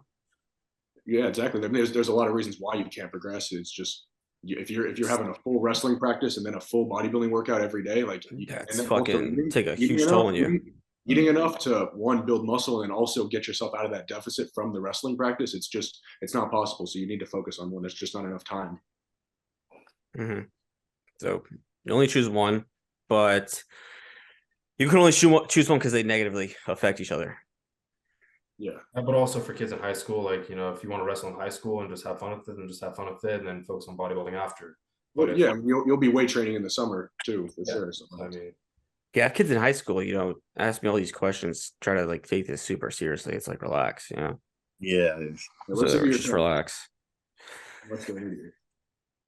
So talking about kids in high school, when should you plan to take gear if you're competing at a young age? If you're planning to compete, if you're planning if you're serious about bodybuilding, 11.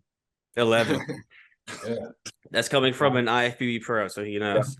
I mean, if you already know what you want to do with your life, there's no reason to wait. You might as well start when you're like a toddler at this point. Exactly. Just think about all that time where you're having low test all the way up until you turn 18. Your test levels aren't peaked, so you might as well just peak them early, Just so push puberty. Also, just grow to 7 feet before you're maybe don't do that for bodybuilding, but No, but really I think it just comes down to individual experience, right? Yeah. Just depends on how long you've been training. I would say that I actually hopped on pretty late in contrast to most kids nowadays. I was 23. No, most kids. To me, it's not even about what age you are. I mean, obviously, you should be fully developed. You should definitely be older than 18. I'd recommend even older than 20. But it depends on what level you're at in your training and your nutrition, and how on point you are, how much progress you've made. If you've been training for 5 years and you've got everything on point, your training's on point, your sleep's on point, your nutrition, everything's good, you're not really making as steady a progress anymore, then maybe it's time to start, pushing some other stuff and focusing on different things. But you have to have everything else in order first, and it takes usually like at least 5 years to start doing that in bodybuilding, in my opinion. I would say that it's usually better to start later than earlier in terms of a health standpoint, just because even a growth standpoint, the more muscle you put on naturally, the more androgen receptors you're going to have naturally. So the less gear you're gonna have to take in order to see the same results as someone who's been training for a year and has barely any muscle. They're gonna have to take a lot more gear to see the same sort of results as you. Of course, genetics play a role as well, but for each individual person, I would say wait as long as possible, because not only is it a huge life decision to put your health at risk, and also to potentially be on TRT for life and all the other factors that play into it. You want to make sure that you're completely sure that you want to do this. And then, of course, the androgen receptor part of it, also, you're going to respond more to less gear. I'd say same as Jesse, yes. So wait at least 5 solid years of training, not like first 2 years have been kind of like, doing whatever, and then 3 years of good training. I'd say for most people, at least 4, 5, 6 years would be when you reach that plateau of training where you're not really going to make that much progress naturally, and then make the decision. And SARMs count for this.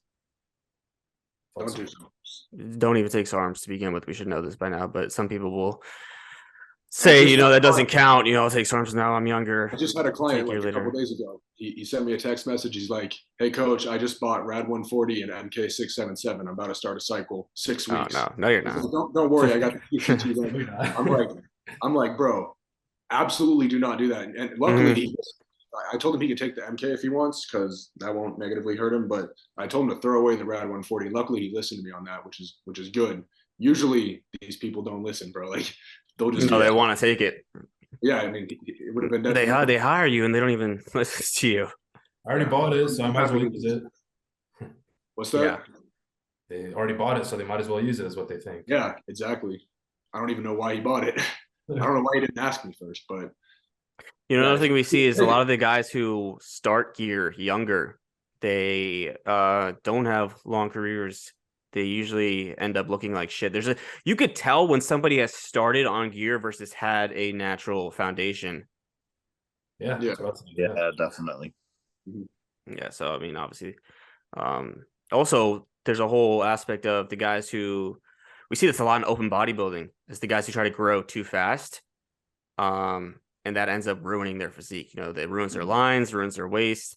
Obviously, gear, GH, insulin, all that comes into play, and just pushing absurd amounts of food. So, I mean, that's obviously just depends on how much they're pushing, but. Stay natural. Another thing it comes down to is you basically have a ceiling of how much gear it's going to take to be effective for you. And the earlier you start, the higher that ceiling is going to be. So if you have some guy who started gear at 18, by the time he's 25, he's going to be having to push so much gear to be whatever size he is versus some dude who started at 23, who's only been on gear for 2 years. He's probably pushing way less and probably looks similar to the guy who's been pushing way more for so long, but his health is intact. So it's like it's the same thing. It's the same thing when it comes to training. You don't want to start out. Hold on, listen. When you first start training, you don't need to start out doing crazy drop sets and all types of supersets and all these intensity techniques. You can just do some basic, simple, straight sets and make tons of progress. You don't need to start doing everything. You need to save that stuff for when your ceiling's actually higher and you need to push harder. If you just if you just start doing a gram of test right away, where do you go from there? What are you going to do? 2 grams next? Like you have to level up on these things. Yes, but I just feel like there's so many variables to that, like there's guys who don't ever need to go higher on gear and they just respond. Some guys a lot of guys will end up using a lot less later on. Yeah, because they realize that they didn't actually need to be taking as much to get the same result. A lot of people also don't realize that there's a significant difference in between, like in classic physique, for example, what you have to do to, like, people will take what maybe Nas is doing now or what Nas has to do at the top Olympia or something like Chris or anybody, what they're doing now and try to use that as try to see that as how they got to where they are when it's completely different. Like the amount of gear you might have to take now, once you're like totally like at your cap or near your cap, and what you're going to eat is going to be entirely different from what you had to do to get to that point. And that's what people don't see. Growing muscle is much different than maintaining muscle for sure. So once you've reached your cap, all you're doing is maintaining, kind of fine tuning, maybe fixing certain body parts. Like it's not like you're trying to gain you're not gaining 10 to 15 fucking pounds of mass. You can't even do that. So the protocol you're going to have is going to be completely different. And then people will see somebody like Chris or whatever, and maybe they'll talk about what they're doing and be like, well, I don't need to do this because Chris does this. So first of all, you're not Chris. And like what he's doing now is totally irrelevant from what he might've done to get to that point. So, but to come back to the question, it just depends, depends on your experience, and there's really no right or wrong age, but I feel like, the right thing to say is at least be like 21. I feel like that's a responsible answer, although it's not always realistic. At least be 21, at least be training for multiple years. Have every aspect nailed down first and foremost. Because if you don't know how to train as effective as possible, and you don't know how to like train hard, gear isn't really going to do much for you. So you need to use not going to do anything for you as a way to facilitate the training and the diet. Because if you're training like with a bunch of reps in the tank and not enough sets, and you're just training like a pussy, then you're not going to make as much progress taking PEDs. PEDs aren't going to do very much for you by themselves. Mm-hmm. How do we feel about other drugs? How do you feel about marijuana? This guy asked about thoughts on marijuana with bodybuilding. But Nas, do you smoke? No, I don't. But I mean, I do sparingly. But I right now I'm allergic to the cold, and here it's winter here. Bro, so, what? I haven't I told you this. I'm allergic to the cold. Like I can't breathe if the temperature drops below. This motherfucker's allergic to the cold. I can't get hot. What's going on here? Yeah, there's something going on. Explain that, Nas. What do you mean you're allergic to the cold? So I can't breathe in cold weather. Like I mean, I It's don't like I don't think you guys will have experienced the kind of cold it gets to here. Like it is brutal. So I've So only like when you first get in an ice bath and like you can't breathe at first. yeah, that it's kind of like that constantly, like 24 hours. So I can't sleep. I've been holding back coughing on this whole podcast. So you just have to keep your house super warm. Yeah, You pretty can't. much. That's why I'm always in like I'm literally in a hoodie inside, like constantly. Okay, so how does this correlate to marijuana? Oh no, I was saying because of my lungs. So Oh. I'm not smoking. I won't smoke anything. Okay. No, Adam, you should explain what we learned about basically the receptors. Oh, so this is actually something interesting I learned from Andrew Huberman. I was on his podcast about weed. So obviously, let's say if you were to take TRT or an actual cycle, what happens to your natural endogenous production is your natural production is going to decrease or even go away. It's the same idea with weed. You have natural endocannabinoid production, and so when you start taking exogenous cannabinoids, such as weed, that's going to decrease your natural production of these endocannabinoids, and so that makes sense. Shut it down. That makes sense why people feel shitty if they're smoking all the time and then they don't smoke. Same exact thing as if you're taking your TRT protocol and then you just stop taking it. After a while, you're gonna have lower tests because you're not producing it until it comes back eventually. So that's just one way to look at it, and that's why I either like to have it completely cut out or. Well, what does that even do for you? What? Your endogenous production. What is that helping you with? It's like it's related to your happiness, your function. Let Adam explain it. Yeah, I mean, I learned this a while ago, so I'm a little rusty on it, but your endocannabinoids basically make you feel good. I think they're related to dopamine and serotonin and your immune system as well. So it's basically similar to endorphins. So you're producing these natural chemicals that increase your thing. What do we do? It gives you these cannabinoids, makes you feel good. Causes dopamine and serotonin secretion. So everything that weed does for us, we already do naturally, just in a much lower level, basically. It's like natural testosterone and taking 400 megs of test. So that's why also you can even look at it from an individual dose. If you have a low tolerance and then you get blasted, you're going to feel like shit the next day. So you don't necessarily need that large of a stimulus in order to see a response. You can compare that to anything, training also. But if you microdose it, if you take one little hit, maybe you're not going to feel like shit. It's not really going to suppress your natural production at all. And that's where I kind of see a benefit of it, is taking the least effective dose, lowest effective dose. So the only but for what? What are we taking this dose for to do? Well, that's dependent on the person. I would say in general, it's going to. This is the question. Yeah, what is marijuana beneficial for, and what is it bad for? THC is somehow directly related to ghrelin production, so that's why you get the munchies when you smoke. So if you're a bodybuilder, it could be beneficial for helping get your meals. However, you can't rely on it, because if you do, then your receptors will start to be fried. If I smoke, I do not want to eat a meal at all. Like, I want to eat anything besides my meal. It's like I'll eat like candy and shit, but for some reason, like eating like an actual meal will like make me want to fucking throw up if I don't know why. It's because you had an instantaneous spike. You want more instant dopamine. And so why would you want to do something that takes effort when you just got dopamine? Because generally food's going to give you dopamine unless it tastes like shit. And so why would you want to do something that takes effort? It's like, oh, I have to cook this whole meal. And then so that's one reason why weed makes you lazy. Same with all the other sources of instantaneous dopamine. But if let's say you're cutting, now you have an even larger drive for feeding yourself because you are hungry. So that would be a case where people end up just, eating the whole pantry. But I think the main benefit of weed is, kind of just to relax your mind, to kind of take a little break from reality. Same with people drink alcohol, same kind of reason, to not be sober. But then, of course, you could say it makes you creative. Like, there's a bunch of these benefits of it, and then there's, the medicinal side of it. There's a ton of different reasons people smoke weed, but the main point is if you do it too often, your receptors are going to be fried, and you're going to be relying on it, and you don't want that.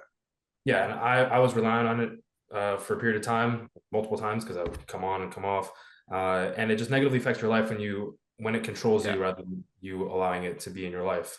Yeah. So that's how I feel. I say this.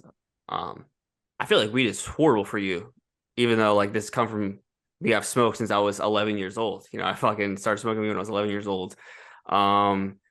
And I think a lot of people are just strictly in denial of like how it negatively impacts their life. I think the vast majority of people don't see a lot of benefit as from it. They just convince themselves they use it as a way to escape their reality. They use it as a coping mechanism, you know, in order to avoid dealing with certain things. Or it just, I think in almost everybody's case that I know, my own case, it makes you less productive. Maybe there's other cases where it makes you more productive, I'm sure, but you know, the longer that I use it over time, I would realize that it made me lazy, and I would be aware that I'm lazy. Adam What? just explained exactly why that is, and it's because you're getting easy sources of dopamine, so then your body doesn't want to work to get dopamine because it has this easy source. So that's why you become less productive. Right. But this took years. I think there's like a bigger problem with weed when it comes to success. The reason why a lot of people smoke is because it makes them feel comfortable in an uncomfortable situation. So if they're dealing with something, whether it's, you know, outside their house, it's with work, with whatever, with relationships, or if it's themselves, if they're dealing with anxiety or depression or whatever it is, they numb that pain and that uncomfort, that discomfort, and that's not how you become successful. It's a coping mechanism. Exactly. And so you need to be able to be comfortable in those uncomfortable states and not resort to doing what's easy. Because you can look at someone who's, you know, smoking weed, eating pizza, and playing video games. They're chilling. They're, you know, they're comfortable. They're happy. But in the long term, they're not making a lot of money. Obviously, as generalizing, but they're probably not being very successful. They could be doing more with their life. But if you take someone who is in that same position as them and take out the instantaneous pleasures that makes them feel comfortable, you know, then now they're like, oh shit, I got to do something like to get to that comfort, which is going to be, you know, to be financially stable and to have, you know, become successful. So that's, I think, a huge drawback of weed, and that's why a lot of people end up being labeled as a stoner. And like you said, it becomes something to do. Yeah. Like, for example, when I was, you know, with my roommate, we would just like every night we would just sit there and be like, what are we going to do? You got to smoke, you know, it's just habit. We got to smoke. We got to, you know, let's fucking roll a wood. We were smoking. Then we smoke and be like, this was a fucking waste of time. Why do we do this? You know, we could be doing something that's going to be benefiting us. And we're just sitting here wasting fucking money. And then it produces like anxiety as to like, why am I wasting my time doing this? But it becomes like such a fucking habit where it's just like, that's what you do. It's like when you're bored, need something to do. Let's just smoke. And a lot of people will also use reasons like it helps them sleep, but I think there's a difference between something making you tired and actually producing quality sleep, right? Doesn't it? It fucks with quality sleep. Yeah, it decreases your REM sleep. Cannabinoids. I'm sure that the natural cannabinoids have some type of production, like have some type of factor in us sleeping. So then when you start taking weed, it makes you sleepy, and then you start relying on it. Just like but both weed and alcohol are going to decrease your REM sleep, which is your so it decreases the quality of sleep that you get, but it can induce sleepiness. So it can make you tired, but that doesn't mean that you're sleep as well. This is why people will wake up after smoking and feel like shit. They'll feel like groggy and shit. Because REM sleep, you have all those what's it called, repair processes, and you have those memories that get, you know, secured in your brain, and that's where you have dreams also, and when you have dreams in other phases of your sleep also. But that's the main restorative process of sleep, is your REM sleep. And so if you get rid of that, it could affect your bodybuilding. You know, if you're not getting that good of quality sleep, how's that going to affect your central nervous system, and how's that going to affect your other hormone productions and things like that? People also say that they smoke pre-workout because it helps them get a better mind-muscle connection. What do you think about that? I've felt that, and I've said that before, but I also think it's relative and subjective. So I think and it's the same thing with coming up with a good idea. Same thing, like when you're high. It's like when you're high, you're like, holy shit, I'm a fucking genius, or holy shit, I'm getting the best mind-muscle connection. But if you were to actually somehow measure your mind-muscle connection, even though you can't really measure that, it's not any better. Subjective. I don't think it's really going to have any effect on the amount of muscle damage that you're causing. It's not going to get you any better of a pump. You don't have any more muscle. I don't think it improves mind muscle connection at all. I think it's just people just being more sensitive when they're high. It's like a sensational feeling. You know, Yeah. it's like if you have sex when you're on drugs, like it feels something more sensational, but that to say that you have a better mind muscle connection when you're high means that your mind muscle connection fucking sucks when you're sober. You know, it just means you might have a better sensation when you're high, but if you look at the actual connection you're getting, it should be just as good when you're sober, you know? Yeah, or else you're not really a good bodybuilder. Mm-hmm. So another thing to say, I think it also just decreases performance. You know, you ever try to go hit legs after you smoke? Yeah, Winded. I would never do it on like a hard, heavy day. I would only do it in like arms or something. But yeah, I would not want to put myself in that type of situation where you need a bunch of adrenaline and you need to like put everything you can into that set and nearly die. Just go Like, right to sleep. exactly. Like, why would you take something that's going to help relax you when you're about to go nearly destroy your body? So I would just, I personally wouldn't smoke. I used to know guys who would take perk 30s before they left so they couldn't feel pain. Damn. I know people who did coke before they trained. Just Yeah, I knew one guy like that at a Retro Fitness. Every 30 minutes or 20 minutes, you would see him go out to the car and like fucking rip a line and then come back in, fucking zooted.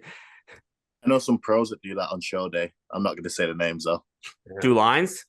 Yeah. Bro, what?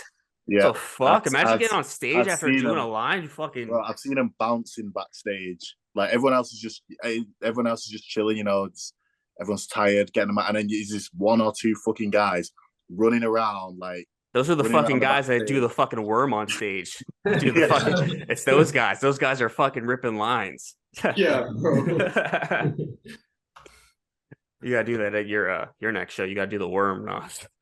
Yeah, I'll go for it. I'll do it. You ever see the video of Kai Green, Dirty Diana? Yeah. You gotta do that. Oh man. How much time do they give you to pose? Do they give you more time to pose as a pro, right? So it's still the same. Like the first time you come out, I think you have a minute or 2 minutes. Then you have your comparisons. Then you have your routine. But I think depending on how many competitors there are, you might not end up doing your routine if you're not in like the top 10 or the top 6 or whatever. Yeah, lately they've just been doing like top 5 to the routine, and everyone else does. I don't know. I think they need to start rewarding posing. Yeah, definitely. It should definitely count for your placing to an extent. It's not taking it. No, there's so many like the majority of people cannot pose for shit. Mm-hmm. I mean, if it's classic as well, you know, that's the aspect.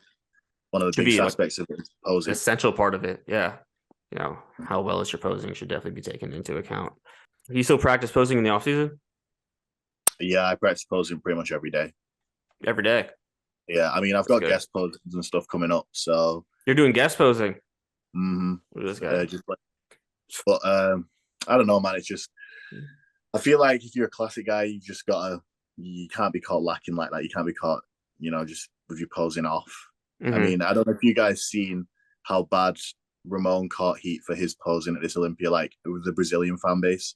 Mm-hmm. Like they've been giving him shit for it, and I mean his posings, it can definitely be better. Yeah, yeah. I feel like if you're a classic bodybuilder, it's just got to be something that's like locked in, really. Yeah, I think a lot of people don't understand that. It's how fucking time consuming. Like posing is a fucking workout, bro. The Arnold down every day. I remember the other guy, Yemi. That me and him's first show, and we came off. We'd never been on stage that long. After like the comparisons, it was crazy. Yeah, and obviously we had like the adrenaline because it's a huge arena, like biggest show I've done by far. I mean, I haven't had to deal with it. The only fucking show I did, they literally called me off. You guys were there. They called me off immediately as I got on. They were like, "Fucking yeah, you're good. You won." But for guys having to hold like fucking the mandatories for like 6-7 minutes straight. Which is like, it sounds like nothing, but if you've ever done that, it's a fucking long time to hold that. You know, that's pass out, fucking fall over. It's part of your training and you can't neglect it. It is what it is. Yeah. I got my clients practicing posing like way longer than they're going to be doing it on stage, holding each pose for 30 seconds, doing like 10 rounds of that, you know, building up to that, obviously. But I call it posing cardio because that's literally what it is. It is cardio. It's harder than cardio, way harder than cardio. Yeah. Do you do cardio still too in the off season? I only have like a step count to do, so at the minute I'm literally just doing 6K steps. That's not my coach wants me to get around like 250, 255. Right now I'm 235. So your coach, are you the only person who works with your coach? No, Callum. He Oh, has that's right. You got questions a new coach. You work with Callum now. That's right. Yeah, Sick. Okay, yeah. Callum came out of nowhere. I know. He's pretty much got like all of Europe locked down. Yeah, it's crazy. Good for him. Yeah, man. How long have we been on here? I think it's almost time to wrap this up here. I think it's been like 2 hours. Yeah, it sounds about right. All right, Feels like guys. this shit was so short. Nah, it was 2 hours. I don't want to make them too long. So we won't have stuff to say the next time, but it's all right. Any last word, guys? Follow me everywhere and hire me as a coach. Oh yeah. Well, everybody here's a coach, but fucking, I guess just hire Nas. But I'll put all your guys' hats here on the screen so everybody knows where your profiles are and whatnot. But all right, guys, another episode. Getting down to Brass Tacks. We'll see you next time. Oh, I have a question. What? What does brass tacks mean? Oh my God. It's a saying, like, get down to brass tacks. It means get down to the core or something. Like, get down to the core, like brass tack bodybuilding, get down to the core of whatever we're talking about. Let's get down to brass tacks. Came to me in the car because I was thinking about it for months and I just fucking immediately thought of it. I was like, that's it. And that's it. We got down to the brass tacks. Next time.